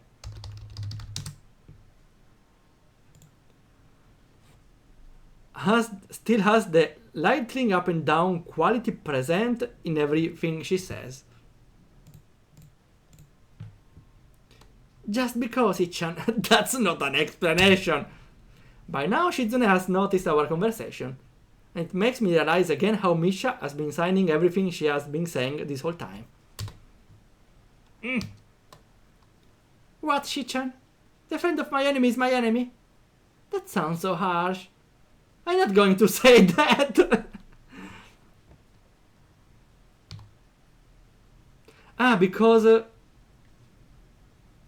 she has an enemy of some sort. You said it anyway. I know, Hichan. It's fine if you're over here. I wonder if this is Misha's way of keeping things fair, since without her I wouldn't be able to understand a thing Shizune is saying, and vice versa. Is that also why she signs all the time? So there is never a conversation Shizune will be left out of? Anyway, we should start on the problems now, Hichan. No, gameplay, solve a math problem. No! We finish with time to spare, and I decide to ask if there are any alternatives to the cafeteria. And frankly, the food so far has been subpar. This sends Shizune and Misha arguing among themselves about their favorite restaurants. All of them are downtown, so I don't think we have time to go all the way there. And what about the bill? Are they arguing just for the fun of it? Maybe. They seem so distracted by it that they don't even notice the start of the actual lunch break. I look over my shoulder towards the back of the classroom. She seems to be studying her notes from the previous class. It's an odd sight. Everyone else in the class is busying themselves with the lunch break. Socializing, gossiping, rearranging desks.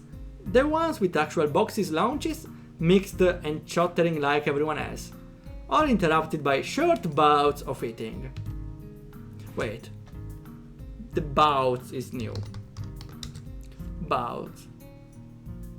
Attacks.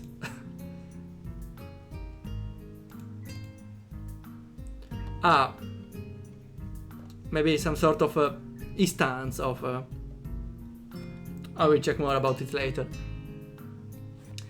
But when I watch Hanako, feels that I'm the only one who can see her. Almost as she was invisible, sort of hiding in plain sight. Is she being bullied? Is she isolating herself from the rest of the class on her own accord? I see her look over her shoulder towards the classroom rear door. Come to think of it, she hasn't turned a page since I've started watching her. I guess she's waiting for someone. What to do? Oof.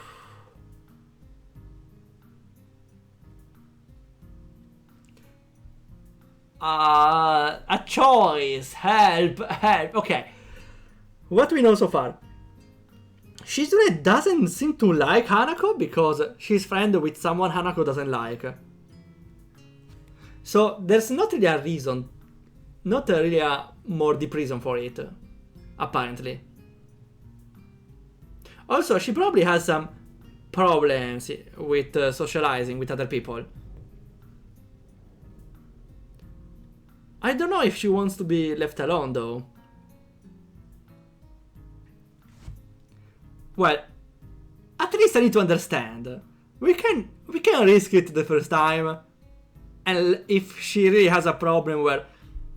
or she doesn't want the company, we excuse ourselves and we leave her alone.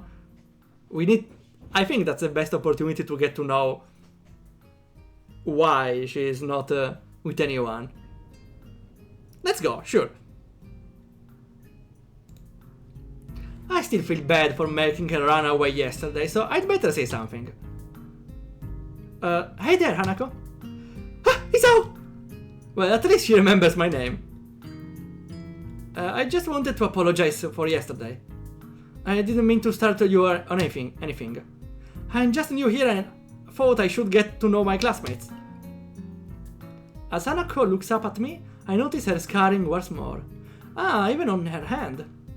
It's a little bewildering that you can barely notice it from across the room, but it's so noticeable from close up. That's okay. It was my fault. No, that wasn't anyone's fault. It just kind of happened. So are you waiting for someone? I saw you looking at the door before. Yes. Lily. So maybe Lily is the enemy of Shichan. Oh, hi Michael! How it's going? We're playing a game with cute girls with some little problems. But not a problem. Tosa best girl. I'm pretty sure Tosa would fit really well in this school. Okay, let's go with gift me Mikael Primo loot box gacha. Okay, here. Tosa best girl for different reasons. Well, Tosa is the girl. Tosa is the griller. While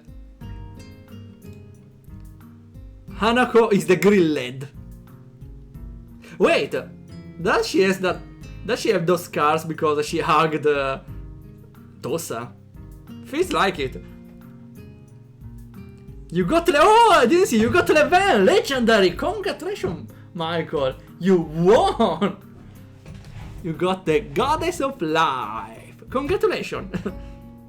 Tosa must have been a former student. for sure.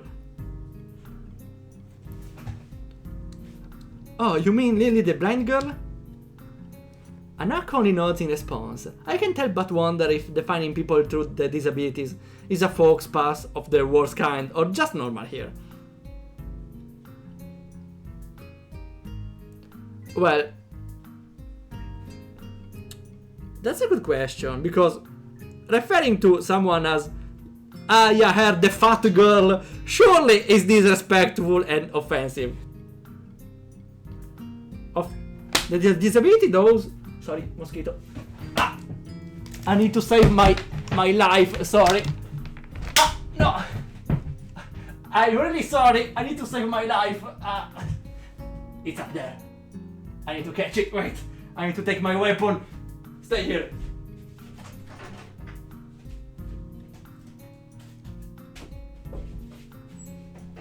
Sorry for interruption. This is war. I have the weapon. Okay. We can resume the streaming. Sorry for the interruption. I won. I got like 3 experience points. Slowly but surely, I'm leveling up. Okay. Always keep a can of raid and electric racket. I had one right outside my door. Okay. And 6,000 PP. Those are a lot. Wait, PP was from... there was a game I played recently, I forgot. Where was PP? I forgot. Was it yeah, it was the Night Marina game, sure. Okay.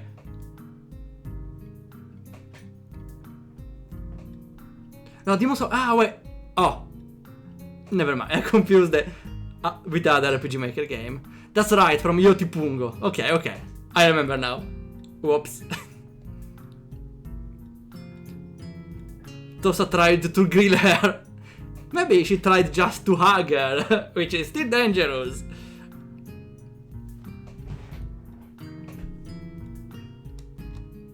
I guess that explains why Lily took off after her yesterday. She seems like a nice girl. Are you two friends? Yes. As if hoping for Lily to appear, she checks over her shoulders again. I think I'm making her nervous again. I hope I'm not disturbing you right now. No, that's not it. It's just easier if Lily doesn't come here. Oh, because it's hard to get around the classroom? No, not really. Well, I understand. I know now.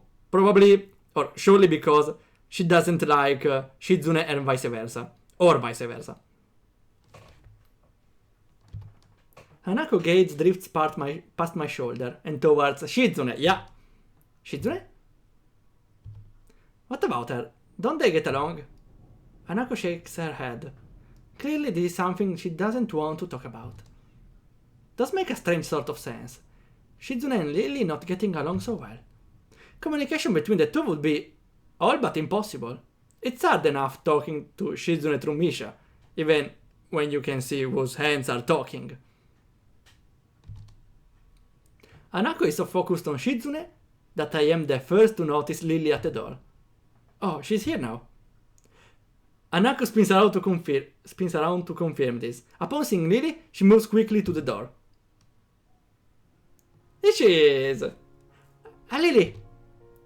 Hanako, good morning. Is the president here? Yes. Hanako glances over her shoulder at Shizune again, as if to confirm she can't hear them even though that's impossible.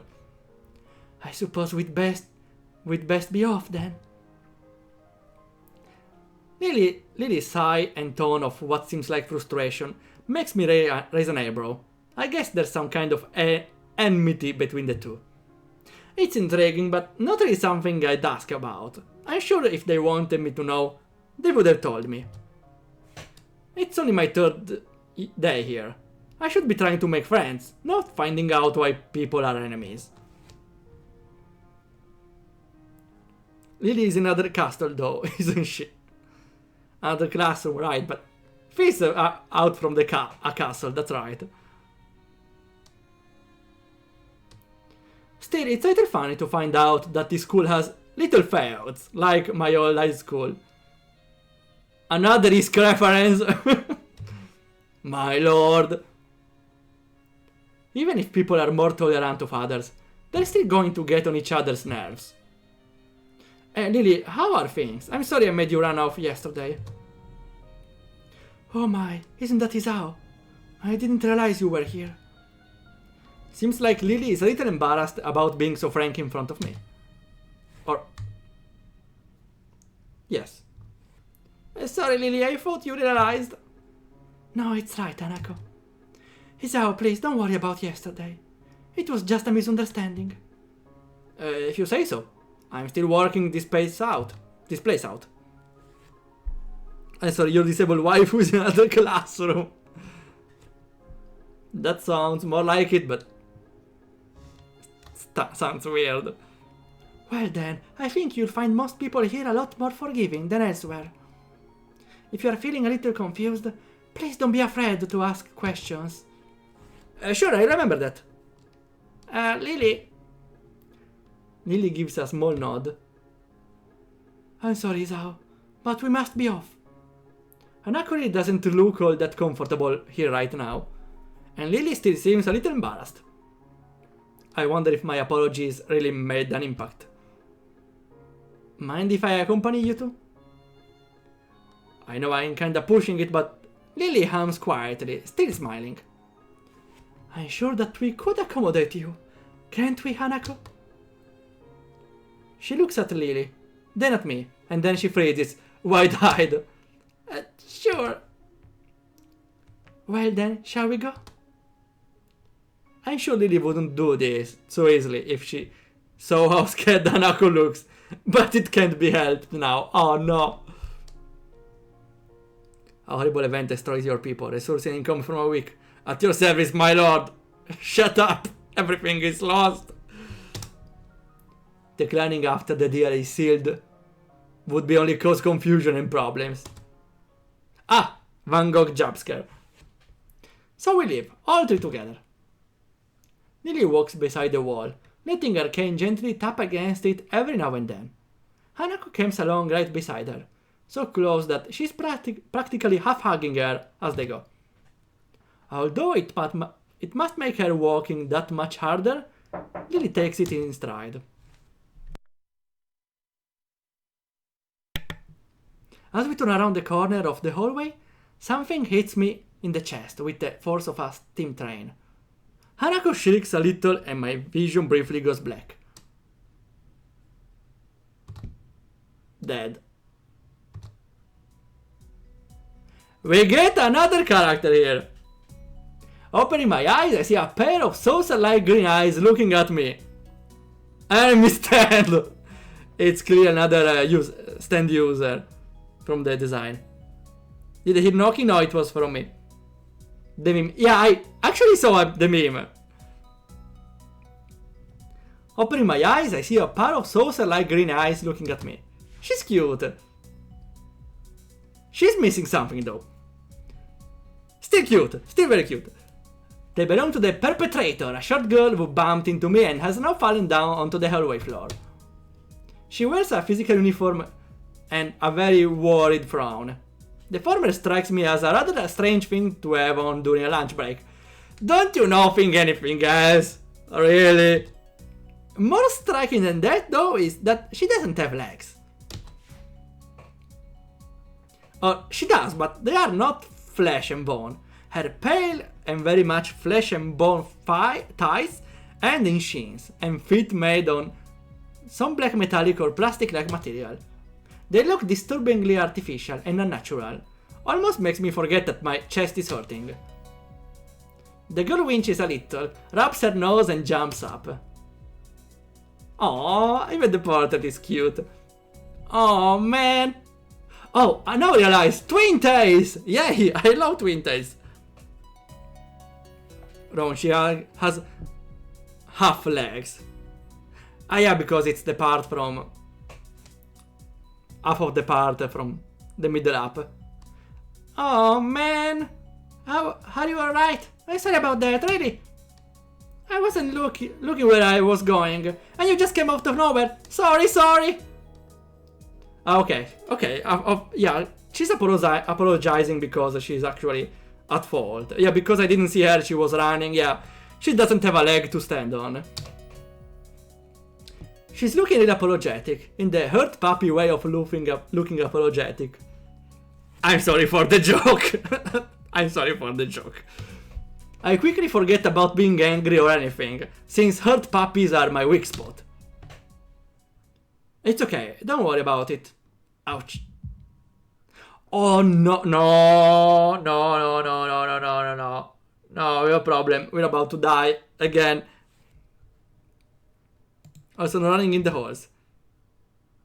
She broke all the running rules, even without legs. And you got full 7, Mike. Congratulations. It's a character randomly generated. Doesn't have a backstory, but it's probably a guy who loves to bet a lot, and it's the opposite of missing 7.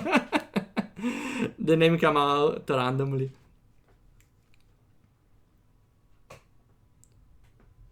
Two days later, you killed the new guy. I say that, but there's a stinging pain growing in my chest, and I know that this is about the biggest possible danger for my condition. Don't ever exert yourself. Don't forget your medication, and most of all, don't get hit in the chest. I try to rub my solar plexus to chase the pain away, holding my breath in an attempt to hear my heartbeat. You should call for help. It seems normal. Hey, should I get a nurse? Yes, just in case. Just in case, yeah. Better safe than sorry, you know. The worried high-pitched voice of the girl snaps me out of it. I stare at her for a few seconds, dumbfounded, until I realized that I probably looked worse off than I really was, doubled over myself and looking all tense. Damn, I'm overly worried about my heart. Well, you should. No need, I'm fine. Managing to say something in response, I pull myself upright, feeling my sore ribs one last time, and take a deep breath. She just knocked the wind out of me. Big time. But it's nothing more than that. You sure you're okay? I hit you pretty hard. It's okay, I said it's fine, nothing broken, no harm done. That's good, I was... Isao, what happened? She's not quite up to speed for obvious reasons, but she soon sounds very worried. More than what the situation deserves, really. You were about to die. You can't be overly worried about something that can kill you. Yeah. You broke me. Someone just bumped into me. Nothing serious. Just winded. Sorry, it was my fault. I was just going to get some stuff and I was in a kind of a hurry. That someone here is Amy, right? Okay, that's her name, Amy. That's simple to remember.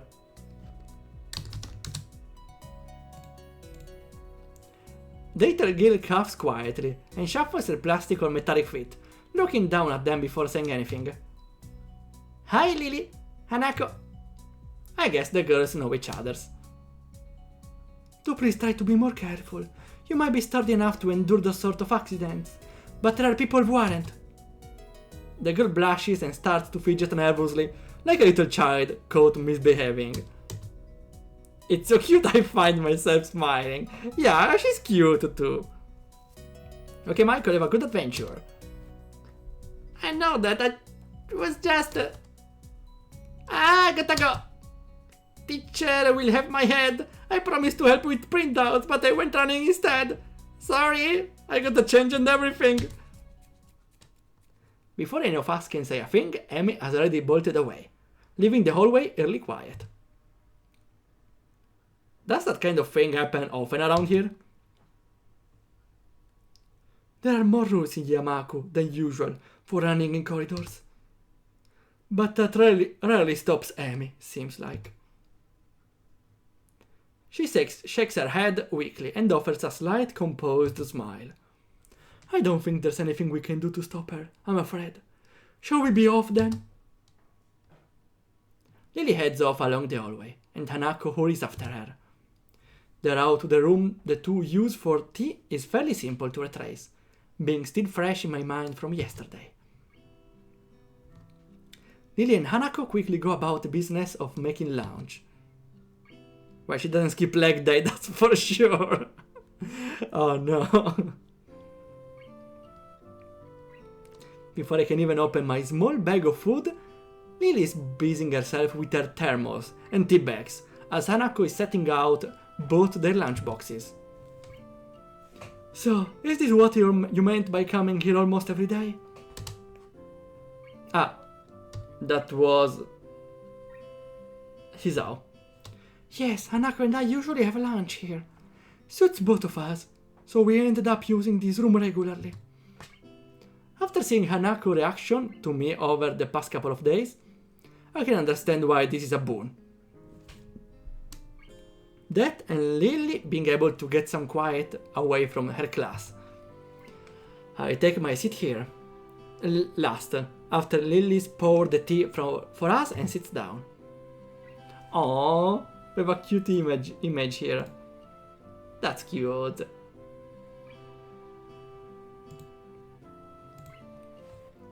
The more time I spend with those two girls, the more I think they are a perfect foil to Misha and Shizune. Wait. Foil. Well, to foil a plan is to ruin a plan, but maybe it's some sort of opposite? Yeah. Something that contrasts with another. Let's note it down. Okay. Nothing we can do to stop her until she's fucking cannonballs into someone at 40 miles per hour and turns their bones into a wind chime. She's a deadly force to be reckoned with. Even without a voice, Shizune is direct and brash, and Misha seems to get along with everyone. On the other hand, Lily is soft-spoken and relaxed, while Hanako seems to be the shyest girl I've ever met. So, how are you faring in Yamaku, Hisao? You seemed a bit flustered before. Apart from getting lost every now and then, and being crash-tackled outside my classroom, fine, I guess. You looked pretty hurt before. Are you really okay? For a brief moment, I considered telling Hanako and Lily about my condition, but then I held it back. Why not? It could also be fair. You know there. I can't tell why, but for some reason, I feel uncomfortable talking about it to those relative strangers. They talked about their problem to you, or at least, well, not very talked a lot, but still, it's pretty normal here, even if they have been pretty friendly. Yeah, it's nothing, I was just a bit startled. Judging from their expressions, I don't think that they are buying it, but in what I assume is their way of respecting my privacy, they don't press the matter. I guess that's one of the unwritten rules here. Don't ask. Even if people condition are obvious like Hanako's, there is still bound to be a story involved. Everyone has things they don't feel comfortable speaking about, and I think everyone here recognizes that. So, how long have you been in this school? You both seem to know your way around pretty well. Well, I've been here since the start of high school, but only moved into the dormitories a year ago. Hanako joined at the start of high school as well, and moved to the dormitories when she did, if memory serves me right. Since high school. They're in the third year. So, for 2 years and a half now, kinda. So you've known each other since then? Since I moved, yes. Oh, what a cute smile. I love her poor smile. That's so sweet. Wait. We need to zoom this shit out, okay? Sorry. Sorry for the swearing, but it's an 18 plus stream. I can. Look at this smile. Look at this face. Isn't that so precious? Oh, Isn't that so precious?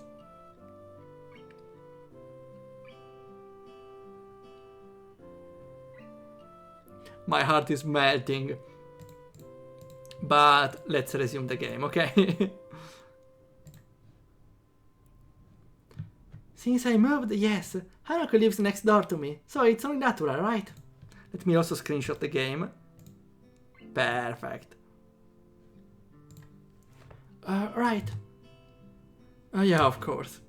Living next to someone is probably reason enough to befriend them, though I'm guessing that Lily's blindness played a part in it as well. You're not befriending Harry Potter, okay? I can't imagine Hanako easily making friends with someone who has to deliberately avoid looking at her scars. With immediate conversation dried up, we start to eat our lunch. Yum. It isn't long before the bells are signaling the end of the break. Like me, the girls pack up their lunches, as efficiently as they set them out. I guess I'd better be off. Are you going to go with Isao, Hanako? Hanako looks up at me, and for a second I can see she's considering skipping class. Maybe just to avoid walking to the classroom with me. Yes, poor girl. I don't know what to think of it. Hanako really is dedicated to the point of breaking if looked in the wrong way. Dedicate. It makes me a bit nervous too, but I push the feeling aside, trying to be as natural as I can. We should hurry then. Class has already started by the sound of it. Lily gives a note of farewell, and she bends down to take her cane, Hanako and I filing out before her. Ah, Van Gogh jump scare. We walk quickly down the empty halls to our respective classes. As we reach the door to Lily's 3-2 classroom, she turns towards me. Isao, thanks for sharing lunch with us today. My pleasure. And with that, we part ways, nearly entering her classroom and leaving Hanako and me to make off our own. She's still looking like she wants to run away. So, you really want to go back to the class now? Yes. Okay then. I feel like I should say something more to her, but it's hard to come up with anything that would be appropriate and safe. And Lily was right. The more time we spend out here, the more explaining we have to do. I open the rear door to the class and walk in. He's looking at me. The teacher looks up at me and opens his mouth to say something. However, as Hanako follows me and closes the door, he simply nods to us and continues his lecture. Oof, I'm safe. I'm safe. Hanako covers my ass. This is the third time that Hanako has had her truancy practically ignored. There is definitely something going on there. We make our way to our seats, and I notice that Misha and Shizune are both missing as well. I wonder if it's some sort of informal agreement with the staff, or it's a perk afforded to the unique students. Trying to make a little disturbance as I can, I extract the relevant textbooks from my bag and start catching up. The class goes on quietly. The teacher seems like an okay person, despite the weird first impression I got, and the material is relatively interesting. However, the way he teaches is really bizarre. It's as if he expects that everyone is a natural genius. Yeah, that's not really what you would expect here.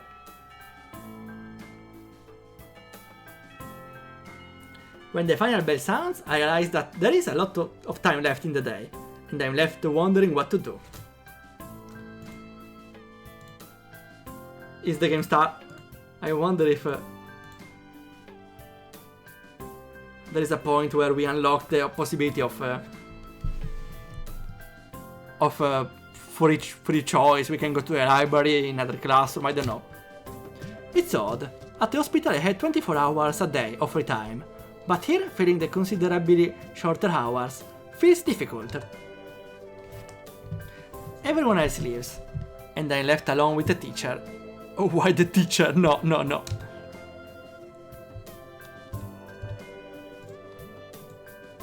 Mutu is examining the assignment sheets we were working on earlier, marking them with a red ball pen. Raising his eyes from his papers briefly, and notices me and furrows his brows.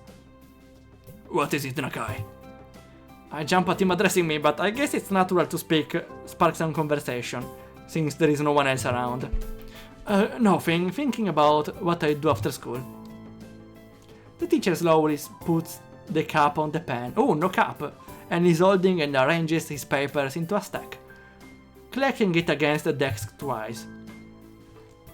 He seems very methodical, and for a brief moment I reminded of Shizune, but the teacher is more unhurried and relaxed, much more routine. You have no plans? No, I consider joining a club, but don't know what kind of club would interest me. Go observe a meeting of someone else's club. Might pique your interest. I guess. I don't know how to continue. Mutu looks at me in a way that makes me quickly want to take the words back to avoid a conversation. But I can't, so I have to forge ahead. I don't know how to deal with people, I mean, the other students. I'm talking to people and everything, so it's not that I'd be isolated or anything. I don't know what to think about these disabilities. Feels like I'm being impolite if I pay attention to them. And it's weird to ignore them. Damned if I do, damned if I don't. The teacher scratches his cheek absent-mindedly, looking very unresponsive. Those things are only an issue if you make them one. You can talk normally with someone, even if they are blind or something. Try to look behind the superficial. There's not a single student here who isn't just a normal kid behind whatever they might seem at first glance. He says the same thing as Yuko did.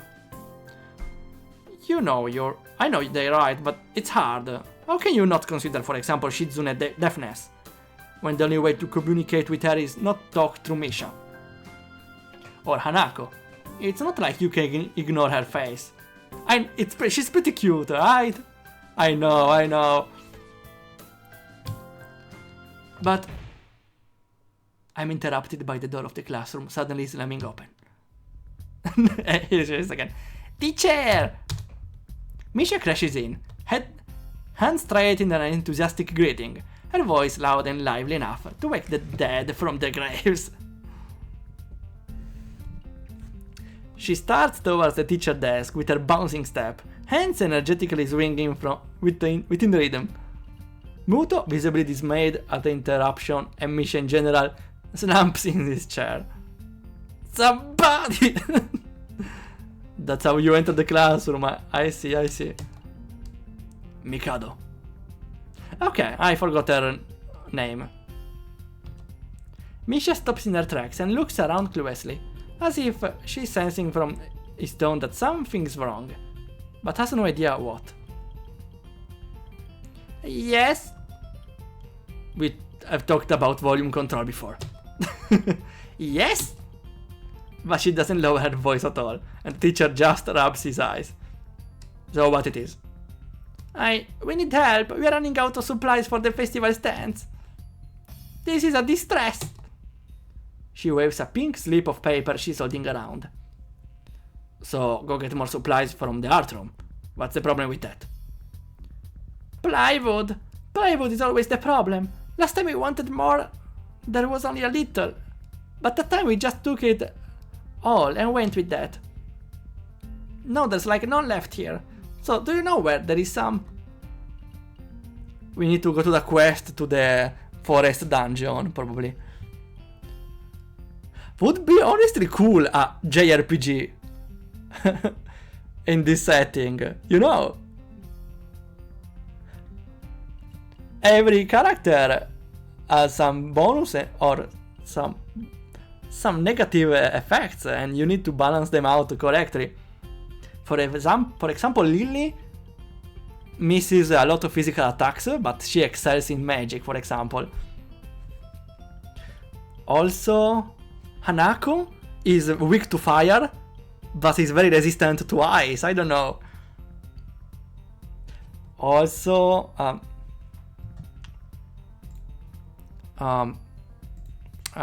Akamichi is immune to enemies to enemy status that like confuse you or something, but has less collaboration with the team. I don't know. You want to play an Atelier game? I don't know the Atelier games. Anako's Bull Resist. Shizune has soundproof. That sounds strong, honestly. How would I know? Shichan, I mean, the president thought that the teacher would know if there is a plywood. Was she wrong? Muto looks like he's in great pain, frowning with his entire essence, and Misha doesn't get it at all. Looking at the two of them communicate is terrible, like looking at a man being tortured by drilling his skull open while blasting pop music at full volume at the same time. I'm afraid I have no idea if there is plywood in the school, let alone there it would be. Where it would be. Oh, what should I do? Perhaps try to find Mr. Nomiya? I'm quite sure he would know where to find everything you need. You'd have to pry them for his cold, dead hands, but that's a different matter. I don't have time, we are so busy. She holds her head with both of her hands, looking as despairing as is possible for a person like her. Without even noticing, she crumples the note she's holding against her hair. Oh. I shouldn't even be fetching those things. There is so much to do and we are falling behind the schedule.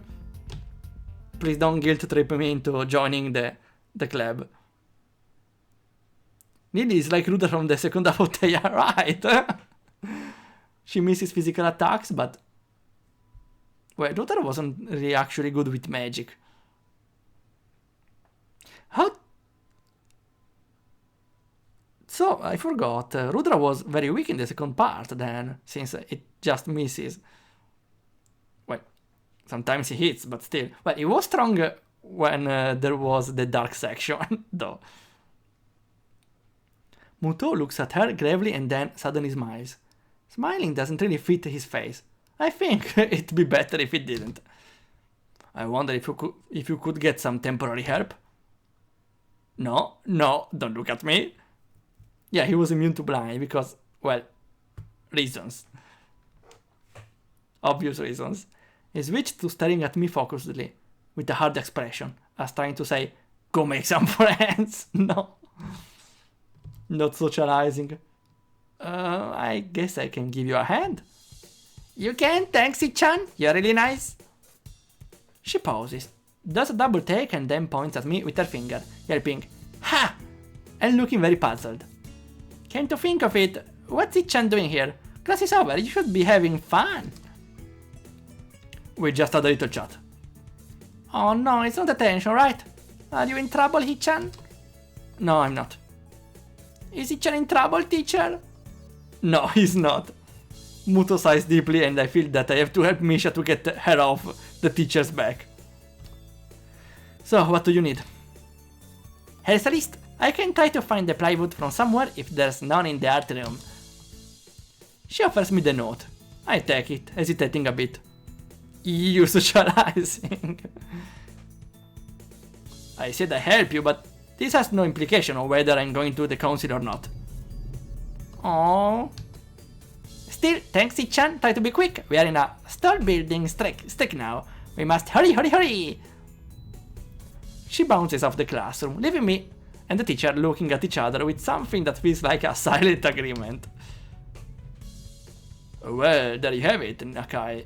We have something to do now. Please don't sound so smug. Let me save this one, okay. Looking at a list with a number of items ranging from paint to plywood, all written with small, neat handwriting that is undoubtedly Shizune's, I leave a sigh.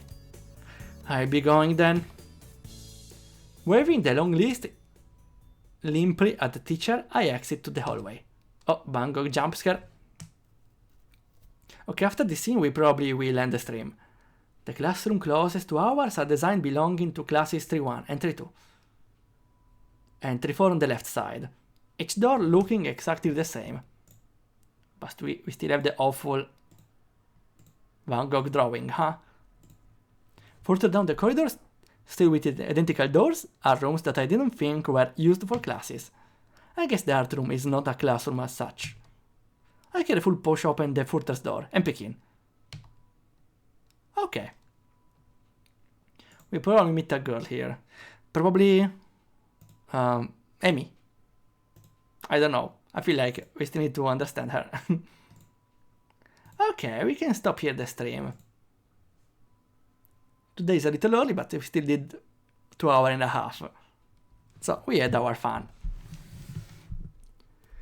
Also, I'm streaming each day, almost each day now, so makes sense to shorten a little with more stream to balance the quantity. I would do more if I could anyways. Okay, too bad. We will get to see next time. And we are still safe on Twitch.